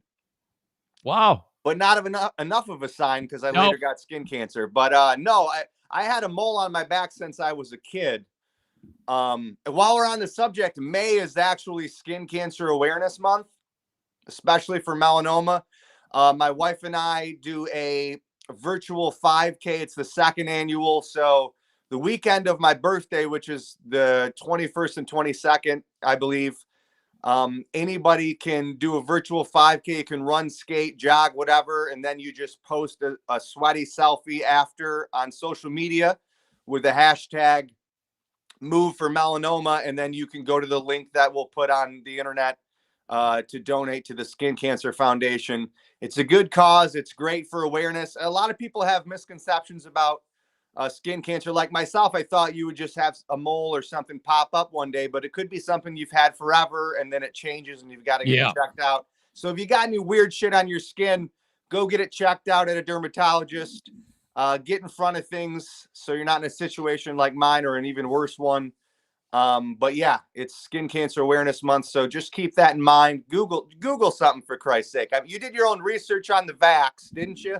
Absolutely. You're a genius. So do it. And I'm glad you say that all worked out. It sounds like a wonderful thing because a lot of times on skin cancer, you know, what you see above the surface of the skin is strangely enough tip of the iceberg. Skin cancer kills more people than any other cancer combined. So yes. It's a thing.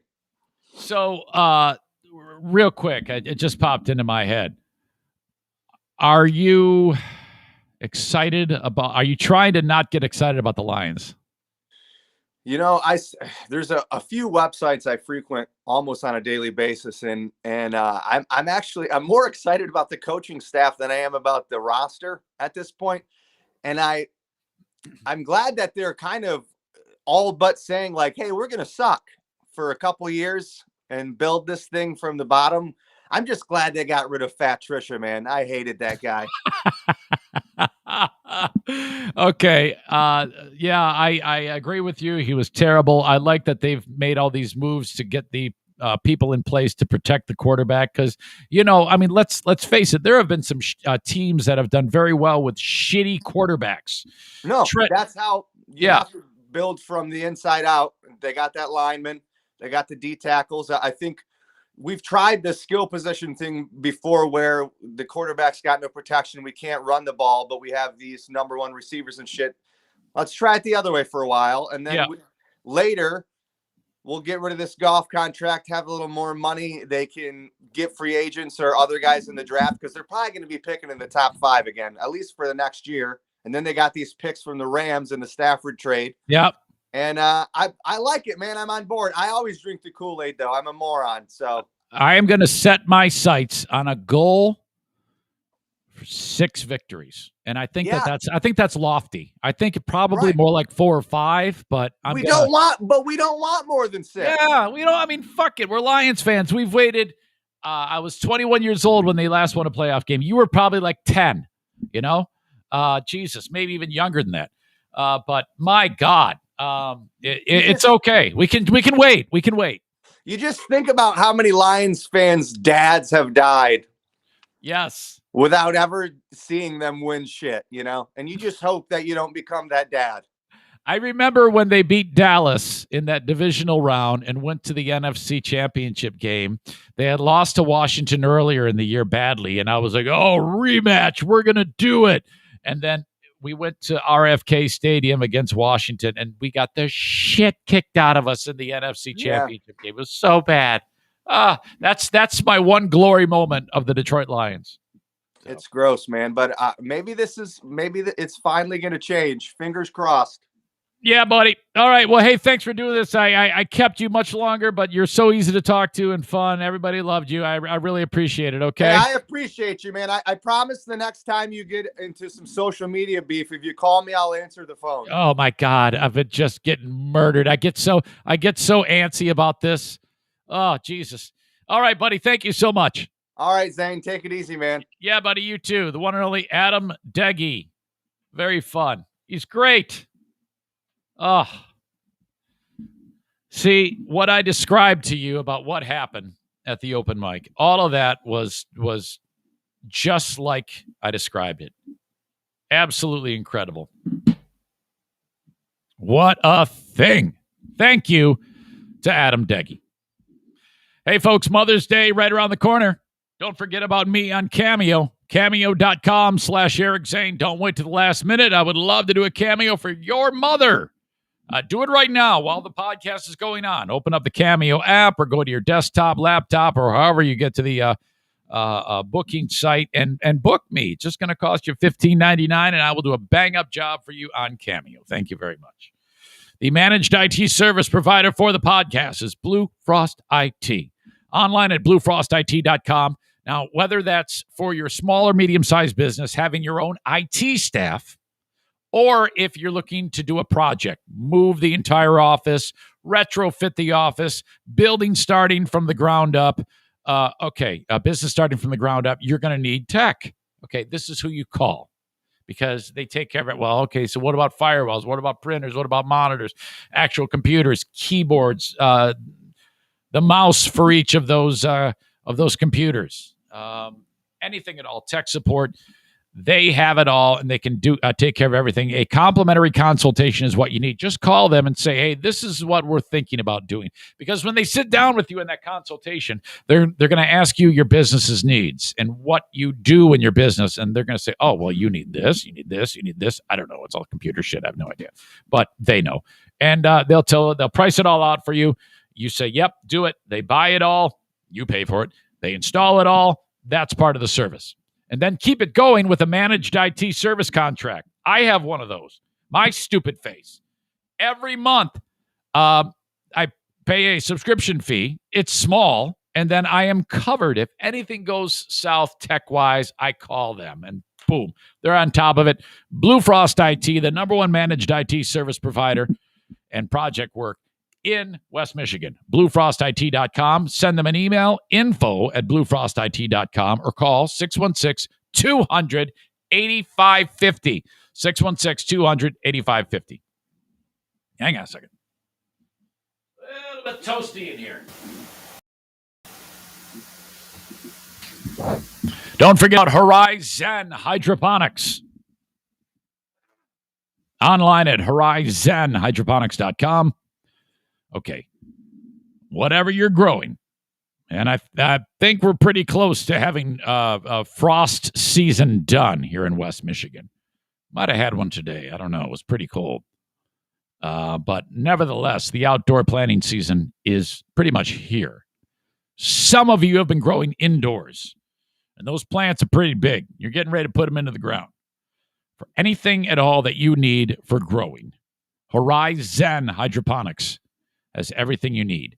Fertilizers, soils, any type of potting needs. If you're growing inside, tents, lights, you name it, they have it all at horizonhydroponics.com. All right. Check them out online. If you order from them, $250 and over, the shipping is free anywhere in the United States. Use the coupon code ZaneShow at checkout. It'll save you 10%. If you want, you can buy all the stuff online, use that coupon code, and then pick it up at the store. Okay? Right there, they got a store on Alpine in Grand Rapids. They got a store at the Growers Outlet in Byron Center. There's a store in Kalamazoo and a store in Lansing. Okay. All there, horizonhydroponics.com. Pain in the ass, Joey Williamson wants me to weigh in on Aaron Rodgers and Terry Bradshaw. Okay. Now, I don't know about Joey. I love this guy to death, but man, just some of the flakiest opinions ever on this guy. Oh, Jesus. I would expect nothing less than a person who decides consciously to wear his hair the way he does. The idea that Terry Bradshaw doesn't know what he's talking about and he sounds like an idiot is ridiculous concerning Aaron Rodgers. Terry Bradshaw, the Hall of Famer, Steel Curtain, 4 Super Bowls, that Terry Bradshaw. Him weighing in on Aaron Rodgers and saying, yeah, he looks like a bitch for behaving the way he is absolutely awesome. And Joey doesn't seem to get it. He's siding with Aaron Rodgers. What the fuck? What kind of woke twat are you? Who the fuck sides with Aaron Rodgers? You're the only guy in America who feels this way. Yeah, they drafted a quarterback instead of skill players. They didn't give him the weapons. Shut up. Nobody said Aaron Rodgers was the fucking boss. The team runs the team the way they see fit. You have the management group. You have the ownership. Okay? They make decisions concerning how they want to run their football team. They don't look to the quarterback and say, yeah, what are we doing here? You know why? Because he's not the fucking general manager. He's a quarterback. Get your fucking ass out there and play. That's all Terry Bradshaw is saying, you idiot. Joey says, I'm anything but woke. Well, then you're just an idiot is what you are, because that's a stupid opinion, you dumb fuck. Terry Bradshaw is wrong for saying that Aaron Rodgers looks weak. Aaron Rodgers absolutely looks weak. He looks like a jackass. Terry Bradshaw is 100% right. Shut up, Rodgers. Get out there and play. Honor your contract that you signed. You're paid very handsomely to do that. The fans love you. You're a great quarterback, but you sitting there and whining because the team drafted a quarterback? And again, Joey, what you're failing to realize, I don't know, maybe you got the blinders on, or you don't pay attention, you don't know how to read. I'm guessing all of the above. The same thing happened to Rodgers. They drafted him out of Cal to be the heir apparent to Brett Favre. And he was sitting there bitching the whole time, might I add. Oh, when's Brett Favre going to retire? Well, too fucking bad. It's not your decision to make. Shut the fuck up. So I don't know, man. I don't. He's an entitled asshole, Aaron Rodgers, in my opinion, and so are you for suggesting that he's right. What the fuck is wrong with you, Joey? You know, for a person who I like so much, you are just saying some of the dumbest shit. What the fuck? God. Go write about it on your blog, Hollywood's World of Sports, okay? I challenge you to write something coherent on your dumb blog, Hollywood's World of Sports, about this. And you better mention my name, you dumb dick. Kenny says, how dare they try to plan and prepare for their future? Yeah, no shit, man. I hate having to say I agree with Kenny, but I do. My God, if they want to draft a quarterback to plan for their future, tough shit, man. He's 38 years old, 37 years old. How long is he going to play for? I mean, come on. Only once in a lifetime do you get a guy like Tom Brady. You got maybe 1-2 years left in the tank, and these quarterbacks, they tend to fall off. Do you remember Peyton Manning? Like forever, he was like the greatest, and then one year he went from being the greatest to barely being able to move, and somehow the Denver that's a perfect example of how you can win a Super Bowl with a shitty quarterback. That year with the Denver Broncos, all he did was manage the game. He had great running backs, great offensive line, incredible defense. The Denver Broncos ended up winning the Super Bowl. It was incredible. So shut up, Joey. You don't know shit. I know more about sports than you do. I know more about bowling and wrestling than you do. He says, well, at least the Packers aren't the Los Angeles Angels and release Albert Pujols. Now that was a bitch move. I didn't even know that. So I guess you do know more about sports than me, but whatever. Nobody's talking about that. Talk about your dumb take about how the Packers should consult with Aaron Rodgers before they draft anybody. Get the fuck out of here. Come on.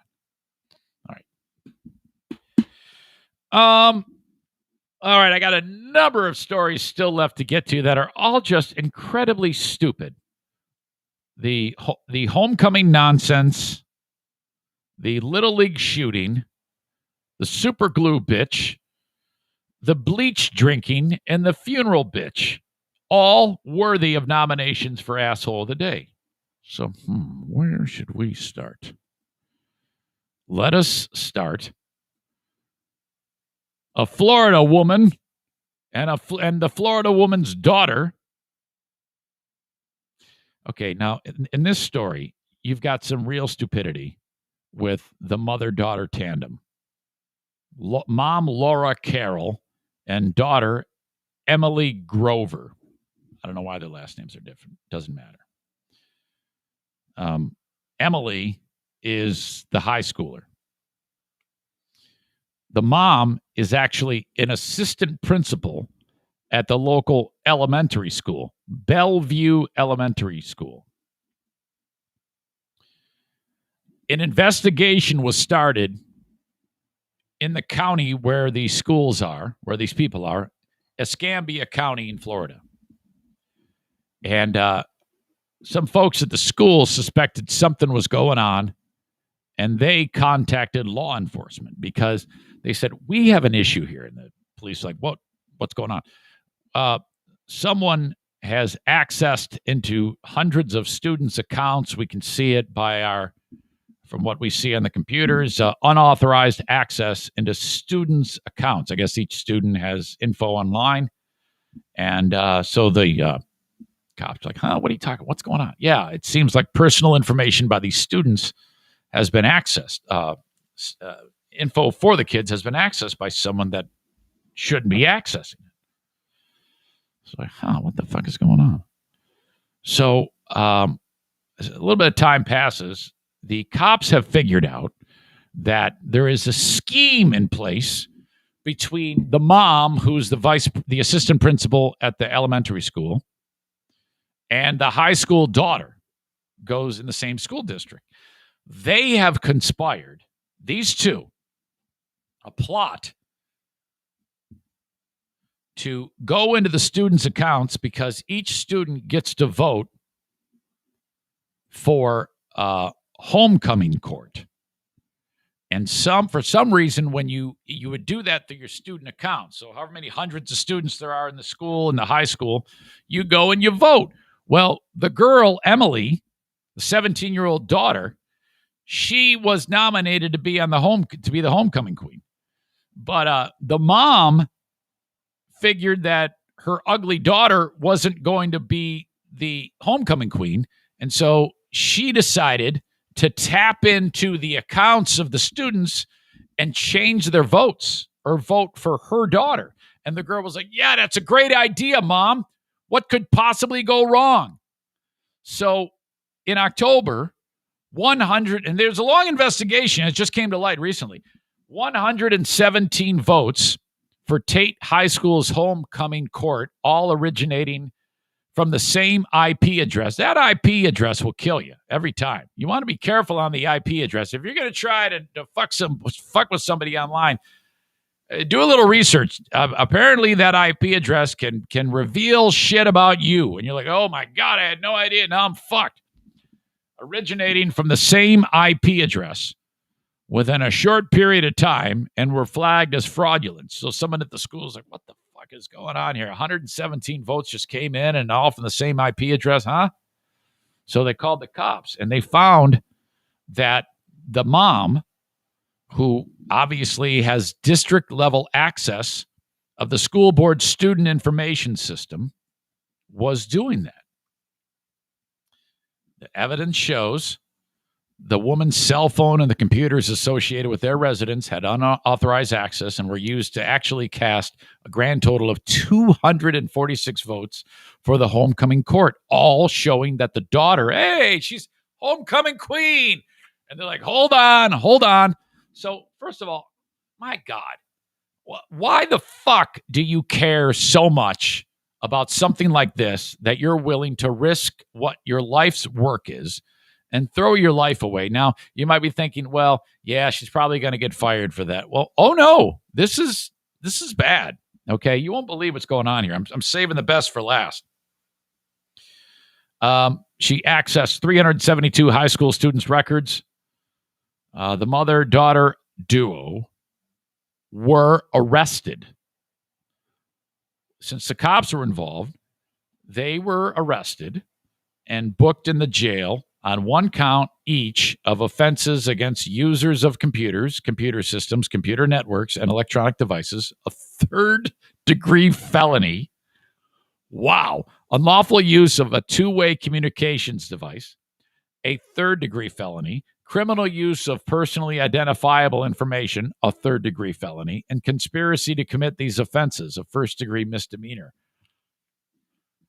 The bond was set at $8,500 for the mom, and the kid was transferred to juvie. Oh, my God. The state prosecutor announced Tuesday that the kid, would be tried as an adult. She turned 18 in April. They are fucking going for it. Carol was suspended from her job, although it is unclear if she's been fired. Well, I'm guessing that's coming. And Grover was expelled from the high school. Both women remain free now on bond, and prosecutors say they each face a maximum 16 years in prison. Holy shit. Oh, my God. I don't know why, but I feel like putting them in, some of you guys, I know what you're going to say. Good. I don't know. I think that might be too much of a sentence, but I guess to the letter of the law, I mean, these are felony charges. Will they actually see jail time? Holy shit. That would be really, really, can you imagine going to the joint and spending 16 years of your life because you tried to change homecoming court votes? There's no way, right? Chris writes, yeah, what are you in for? It's just changing homecoming votes. Kenny is adding to the asshole of the day pile with the nomination of the 6th grade girl who shot people in her school in Idaho yesterday, in my humble opinion. Yeah, I'm not even touching that story. There is so much terrible in that story. I can't even begin to describe that thing. So try to stick with what's offered on the show, Kenny. I know you typically want to rewrite the show your own special way nearly every single time, but shut the fuck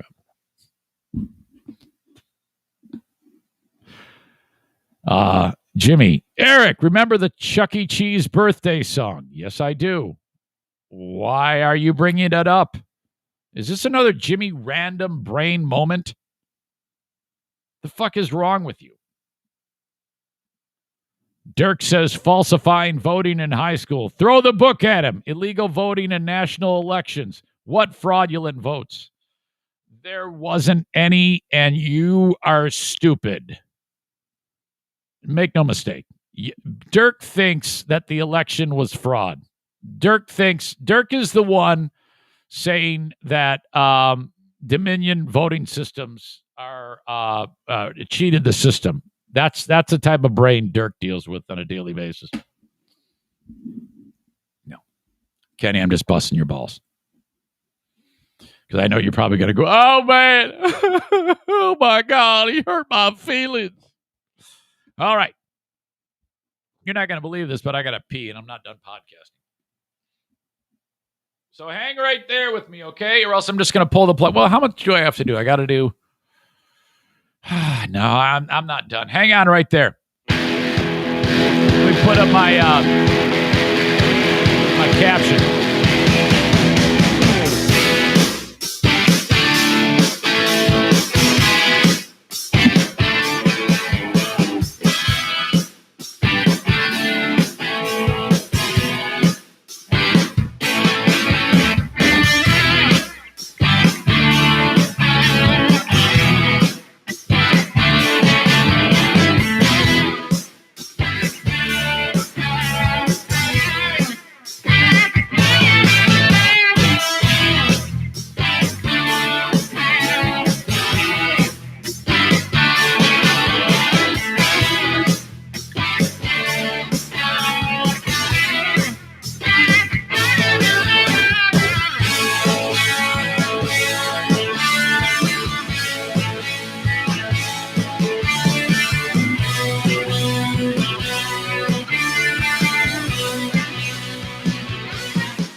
All right.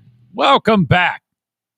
Dogs are like, where you going? Where you going? Boy, you can really see the dog hair on the couch. I think I need to clean that. That thing is loaded with so much dog hair. Holy shit. This place is generally a pigsty. What you see right now on the shot, it doesn't look that terrible. But if you saw what I can see right now, my God, if my wife came in here, she'd be like, what the fuck is going on here? Clean this place up, you slob. Speaking of that, I'm pretty sure that half of what was in my bladder is now on the floor in the bathroom. You ever start the process of going pee and then you're looking at your phone and you realize you're not hearing any water get hit by your pee, and then your crank is absolutely sideways and it's going far to the right. I'm like, oh no, Scott Norwood. Ooh, wide right. Bad.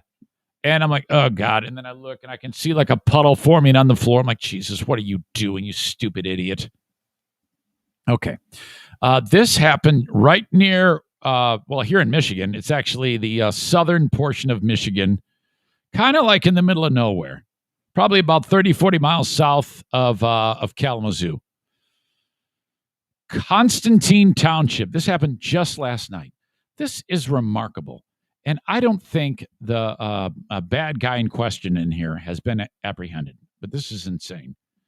It's a normal fucking evening at the Little League Park in the community of Constantine Township, Michigan. It's a very small community. All right. And the baseball games are going on, and all the parents are bored.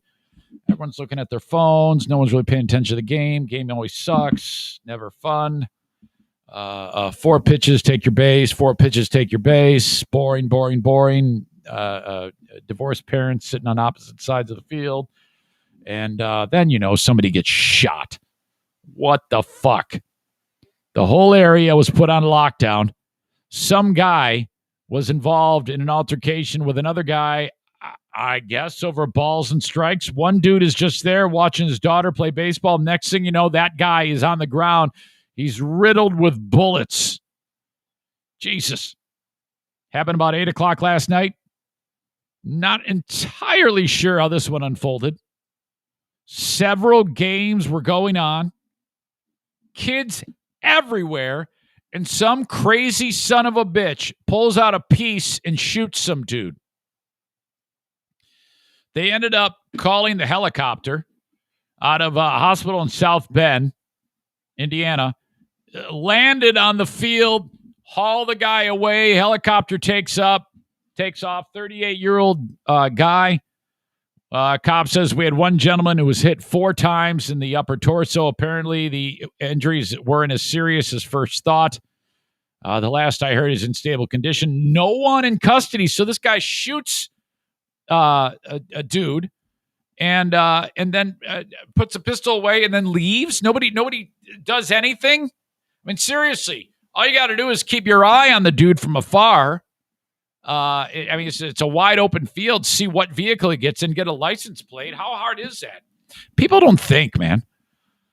No one is in custody, they said. They're tracking down leads and were able to get information from the victim. They say, I want to think that it was just coincidental, that it wasn't anything targeted. I want to think it was coincidental. What do you mean, a coincidental shooting? What does that even mean? Of course it was targeted. I don't think it was necessarily a hitman, but it definitely was probably 2 people that were pissed off at each other. They say it was an argument, as I understand it. There wasn't any physical altercation. No, because the guy pulled out a pistol and shot him. But my God, kids hanging around. Constantine Public Schools had counselors available to talk to the crew. News 8 crews say they saw police blocking another road nearby. It's unclear if the 2 incidents are related. So I don't know. Maybe by now that they figured out what's up, but that is just insane. The guy just pulls out his piece at a freaking Little League game. What an asshole. All right. Speaking of the cops, this cop is fired from an April Fool's prank. My God. Story just went public yesterday. Community called Susquehanna County. I'm not sure where that is. Oh, it's in Pennsylvania. Susquehanna County. Susquehanna County. Can't even say it. Susquehanna County Sheriff's deputy lady is in the office of the sheriff's department. On April Fool's Day, the idea is she's going to pull some type of prank. So she screws with her coworker by busting out the super glue. What could go wrong? Now, she takes the super glue and she puts super glue on the water bottle. You know, like the type, like a squeeze bottle, if you're like a Gatorade bottle. She puts the glue on the cap, on the part that you drink from. Super glue. Now, she claims she was just trying to glue the part that you pull to open the top. That's her excuse. But who knows? She's in big trouble because, sure as shit, the victim, who works at the sheriff's office, picks up the water bottle, takes a big swig of it, and then spits it out because it tastes, like super glue. The victim's lips were glued together because of this. The victim immediately runs to the bathroom and tries to minimize the damage. And she's putting water on the mouth, and then she looks and she tries to open her mouth, and her lips are stuck together. So she does what anyone would do, I guess, and tries to detach them. So she's pulling her lips, and they rip. She gets ripped lips from doing this. She's hurt. Holy shit. So there's blood pouring out of her mouth. I mean, that was pretty stupid. You should call the doc. I mean, come on. We all know that once you take any type of glue like that, you're fucked. I mean, you can't. We've all, when we were kids, put the glue on our fingers and then put our fingers together, and then we try to pull it apart, and we just barely get it undone, or we don't get it undone at all, and then we got to get some type of solvent, and then to free up the hand. Free up the fingers. She did not do that. She pulled her lips apart, and it looks like a terrible bloody vag now. It's the worst. The victim would immediately complain.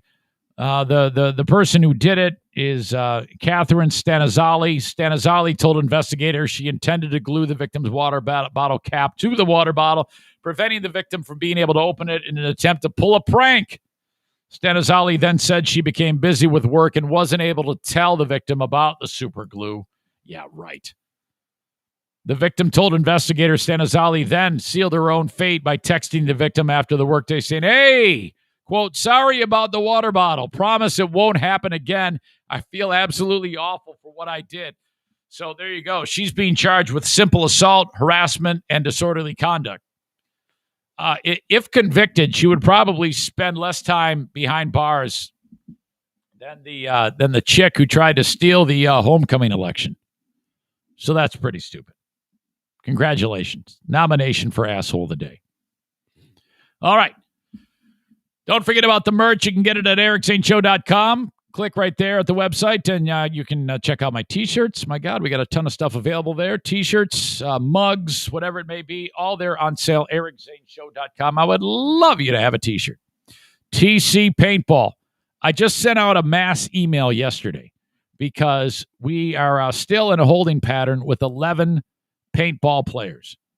What starts out is always a goal to have the biggest ever.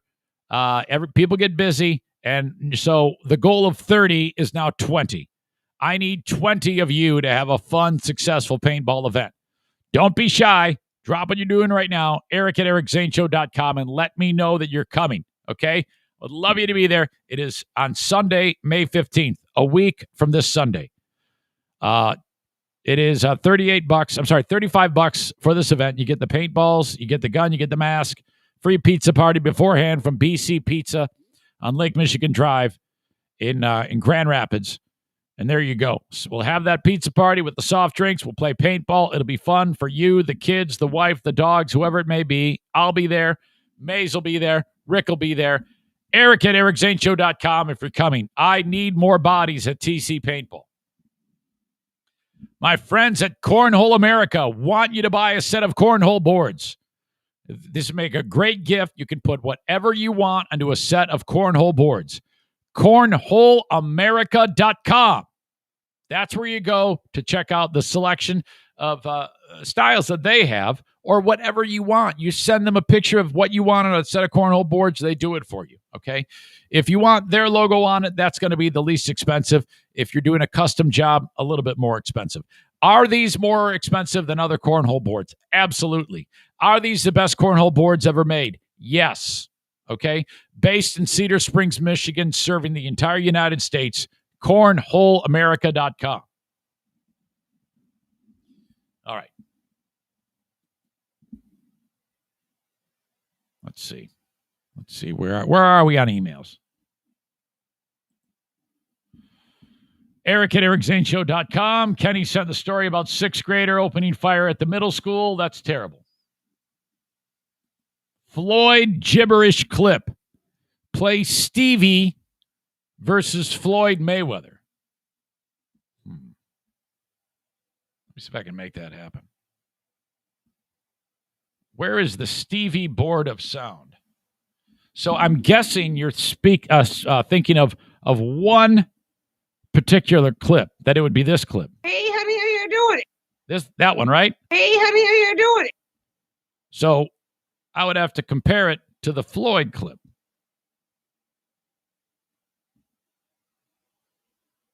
Hey, honey, how you doing? Hey, what's a boom, boom, boom, Hey, honey, how you doing? Hey, what's a boom, boom, boom. Oh, that's awesome. That's a good idea.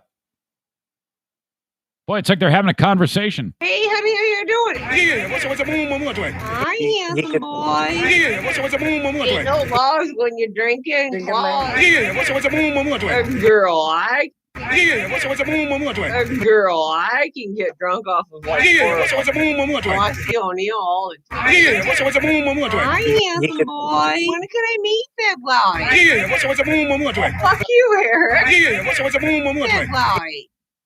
Hey, what's a boom, boom, boom. Fuck you, asshole. Hey, what's a boom, boom, boom. Fuck you, asshole. And you guys are fucking assholes. I'm sorry I'm a little bit drunk. Whatever. Hey, what's a boom, boom, boom. Still think it's another language. That worked out. Good job, Mitch. I like the sound comparisons. Kenny says we need more drunk Stevie to happen again. Yeah, absolutely. N says it's like a Nigerian flea market with Valley Girl patrons. Fuck you, asshole. Hey, what's a boom, boom, boom. Fuck you, Eric. My fucking Hey, Pellerino. what's a boom, boom, boom. Everyone's laughing except Stevie. N says this holiday season, give your loved ones your cornhole. All right. Oh my God. Haven't we gotten to the point where we're past people coming up with fake COVID cures? You know, considering the fact that, you know, we have a vaccine, which, by the way, Pfizer is going to be approved officially, not just for emergency use. It's going to be approved for FDA use very, very soon. That story just came down today. So that's awesome. That means that more people will get vaccinated. And that is very, very good. You know, maybe that'll be the thing that they need. But aren't we past the idea of religious fanatics? Remember when they were making all those fake COVID cures and people were doing them, and then Trump was saying we gotta inject ourselves with bleach. Right about the same time that we had 1 year behind us from when Trump actually said those words, which was, I still cannot get over that. And I don't know about you, but I even back when it happened, I was not buying the idea that he, when he said, "Oh, I was just kidding," I still don't believe it was kidding when he did that. Then I see the disinfectant where it knocks it out in a minute. Remember this? 1 minute. And is there a way we can do something like that by injection inside or almost a cleaning? Because you see it gets on the lungs and it does a tremendous number of the lungs. Does a tremendous number. It gets in the lungs. It does a tremendous number on the lungs. This is at a point when no one, when the pandemic was so, it was just over a year ago. I mean, everybody was like, it was fucking with everybody's brain. We'd only been really at this for a couple of months. No one knows whether we're coming or going. No one has any idea about anything. People are dying left and right. And the fucking leader of the free world is kidding or joking. It was almost better if he was serious when he said that. And then you remember Fauci is like, no, he's got his head in his hands. And what's the name of the chick with the scarves? Burks. She's got this fucking twisted look on her face. Like, you gotta be kidding me. Holy shit. Oh my God. Side note, did you see the story about that? What's that chick? That the leader of the Republicans, Cheney? Is it Liz Cheney? Is that what I say? I don't know shit about. I don't know shit about fuck. Yeah, Liz Cheney, United States Representative, and she's the leader of the Republican Party, or the leader of the GOP, or whatever the fuck she is. She has made no bones about saying, there was no fucking voter fraud. She's a Republican saying this. You just shut the fuck up. Okay. I like her. I like that because I've been like that since the very beginning. I'm not like one of these fucking assholes saying that the whole thing was rigged. And, all these idiots like Kevin McCarthy and that whole bunch, they have, they didn't really indict Trump too much when he demanded that those rioters go and storm the Capitol, which he did. But now they have forgotten all about that. And they are 100% in with Trump, in bed with Trump. Okay. And it's moments like this that make me sprint away from the Republican Party. Fuck you. This is horrible. This Liz Cheney is a real fucking Republican. She is actually intelligent, standing by what she believes in. She is not contributing at all to that crazy fucking cult. And you know what they're going to do? They're going to wipe her off the face of the earth and take her out of leading the Republicans. I'm like, you know what? That's all I need to hear. Fuck you guys. I'm out. Enough. I was already out, but now it's like, fuck this shit. And it's just a damn shame. It's embarrassing to me that this actually happens. All right. I don't know how the fuck I got onto that.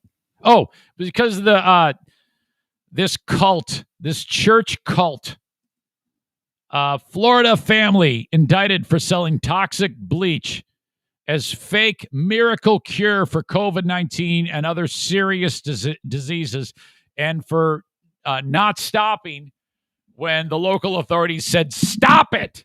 This just came out. It was 1 year after Trump did that stupid announcement. These people are still attempting to capitalize. Who are the fucking morons in the church after we have a vaccine that are going, yep, I want to do this? You won't believe how this worked out. A federal grand jury in Miami returned. You notice how these are all in Florida? What the fuck is going on with Florida? A federal grand jury in Miami has returned an indictment charging a Florida man, Mark Grennan, 62-year-old, and his three sons, Jonathan and Jordan and Joseph, with fraudulently marketing and selling miracle mineral solution. I think I've heard of this, but the indictment just got handed down. And they said this is, it's just toxic industrial bleach. So they don't care if people actually ingest it, and they will die. They're still marketing it to these morons in Florida. It's a cure for COVID-19, cancer, Alzheimer's, diabetes, autism, malaria, hepatitis, Parkinson's, herpes, HIV, AIDS, and other serious medical conditions, and with divine federal court orders. So they don't care if stupid people consume this and die. And so that's incredible. But I guess what is still shocking to me is you oftentimes hear people with hyperbole just say, yeah, people are stupid. But this really, really is because there is actual deficient brain people, stupid people, mentally challenged people, I guess, doing this and consuming this. This is so ridiculous. They were arrested last summer on related charges based on a criminal complaint filed by Miami federal prosecutors. According to the indictment, these guys all from Bradenton manufactured, promoted, and sold a product that they called Miracle Mineral Solution, chemical solution containing sodium chlorite and water, which when ingested orally becomes chlorine dioxide, a powerful bleach typically used for industrial water treatment or bleaching textiles, pulp, and paper. You're putting it in your stomach. What? Did anyone even consume this? That's all I want to know. They claimed that ingesting it would do all those things I talked about. FDA said, do not do this. Do not buy it for any reason. Explaining that drinking it is the same as drinking bleach. And they wrote, could cause dangerous side effects. It should say, will kill you. The indictment further alleges that before marketing MMS as a cure, the Grennans marketed MMS as a cure-all for dozens of other serious diseases and disorders. They were told to stop. They did not stop. They kept trying to sell it. My God, I just wish I could find out if any actual person even purchased this. There had to have been, right? What is going on? So thank God they'll be locked up. Hopefully they'll be locked up for a long time, longer than the teen and the mom for trying to steal the homecoming election. They were a Florida family. These guys are Florida guys. Dirk is in Florida. So this all paints a picture here. This is all like, part of a pattern. All right. I'm starting the Patreon in 42 minutes. Good luck, Eric. I want you there. This podcast ends, and then I continue. Because, if Joe Blow radio show, if Tony Gates is going to sit there and bust out 90 minutes in a 4-hour period, I owe it to the audience to give you 2.5 hours straight. So that's what I do each and every day. If you like the free one, would you prayerfully consider, as they say at church, a $5 or $10 amount my way on my Patreon? I give you 5 Patreon bonus podcasts. I give you the Ben and Eric Patreon podcast, Smarter Than a Former Drug Dealer Trivia, the Zane Asylum, and of, what else am I forgetting? Lost Zane Recordings, which I just put a new episode out today. It dawned on me when I was listening to the Lost Zane Recordings. I sound differently. My energy is much lower, and I don't know why. Maybe it has to do with the freedom of doing the podcast, but it makes me uncomfortable. The energy level is so low. Listening back to it, it's like, God, you sound different now. And I'm not saying that what I do now is better in any way. I'm just saying it sounds way different. I know the energy is lower, and I don't know why. But I don't know. I'm much more energized doing this with you. All right. Patreon.com/Eric Zane. Show note, Ben and I will not be doing a podcast this week because I have hockey tonight. And we couldn't do it last night because of the awkward fest at the Mahala coffee bar. So we'll make it up next week. A&E Heating and Cooling reminds you that $79 you get the AC tuned up. If you're like Stevie and a return customer, you're going to pay $190 because you're going to get the AC tune up and then the furnace tune up for the fall. Okay. But it is $79 to get your AC tuned up. There was a little bit of confusion with that yesterday. $79, get your AC tuned up. If you need a new AC, okay, you're like, God, this one sucks shit. Or if you have none, get a quote from Joe.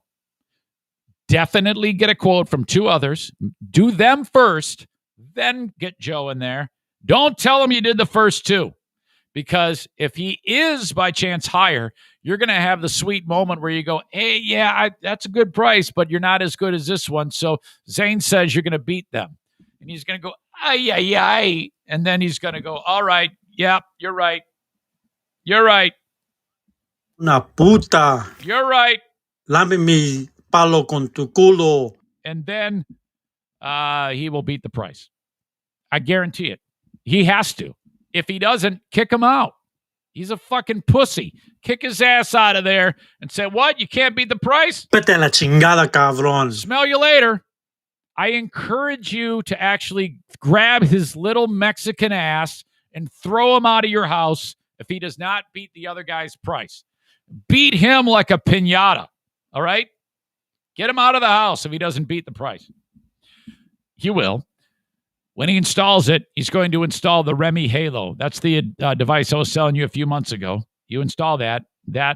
All the air passes over the lights in your home. That's the Remy Halo. It's installed in the return plenum, I think it's called. And then the lights turn any pathogens, bacteria, viruses into harmless hydrogen peroxide, and then they get stuck in the filter trap. It's a great device. He installs that free when you get the AC. A&E Heating and Cooling. 616-516-8579. Call him up now for any of those things.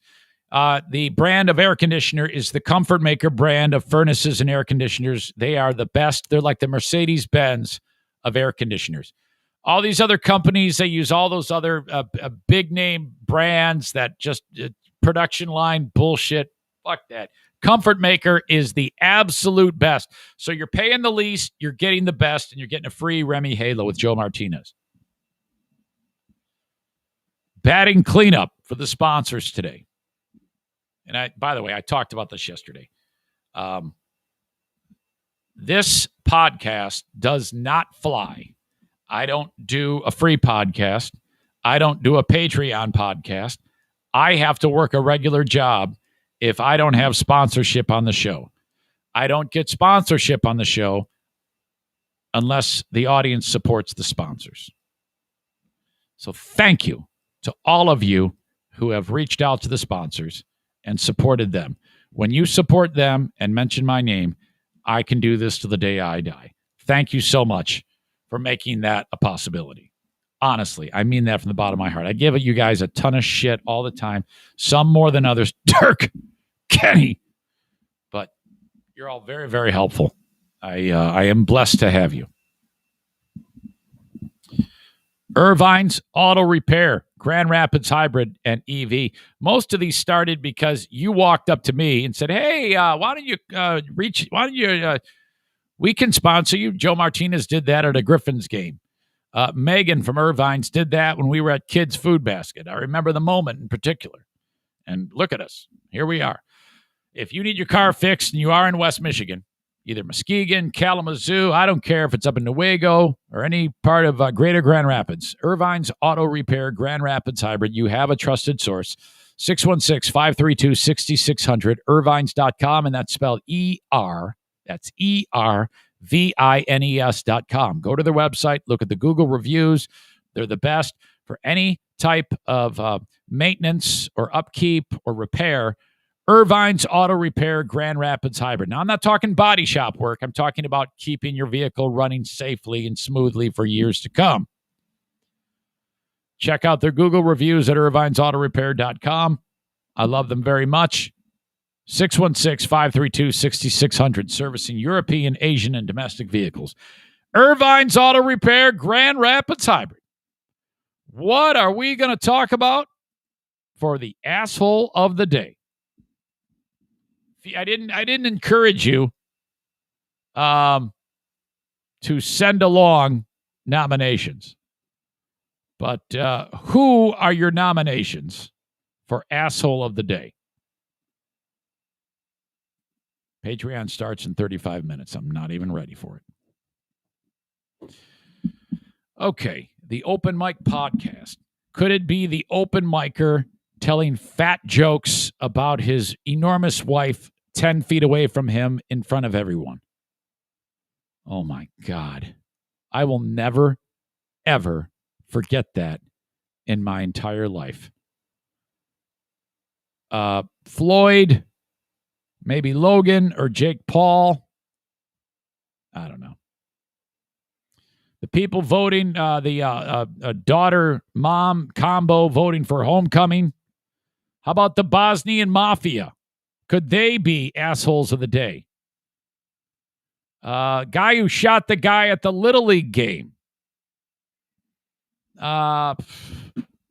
Sheriff's deputy who super glued the water bottle. Assholes encouraging Floridians to drink bleach. These are all potential nominees for asshole of the day. N says toss-up between homecoming nut jobs and Little League shooting. Prom rigging morons. All right, I want to vote. Okay, I've got a thought. I'm not even sure. If you have any last-minute votes, by all means, get them in on the live stream as who you think can be your asshole of the day for this Friday, May 7th. All right. Who's it going to be? Yeah, it's got to be. I want to say an honorable mention possibly for dude with fat jokes about fat wife, fat girlfriend right in front of him because it was incredibly awkward in a good way. The prom mom is your asshole of the day. There you go. That's who wins the big award. My God. All right. That's it. So Patreon in just a matter of moments. I'd love you to be part of that. Thank you so much for being part of this one. There you go. Till next time. You have a great weekend. Be safe. And we'll do it again in a couple of days. Till next time, folks. Thank you so much for being part of the Eric Zane Show podcast. Follow me on Twitter, Facebook, YouTube. Retweet it, share it, all that stuff. Kenny, thank you. Hey, you're back on Facebook. Good job. All right, folks, have a good one. Till next time. Bye-bye.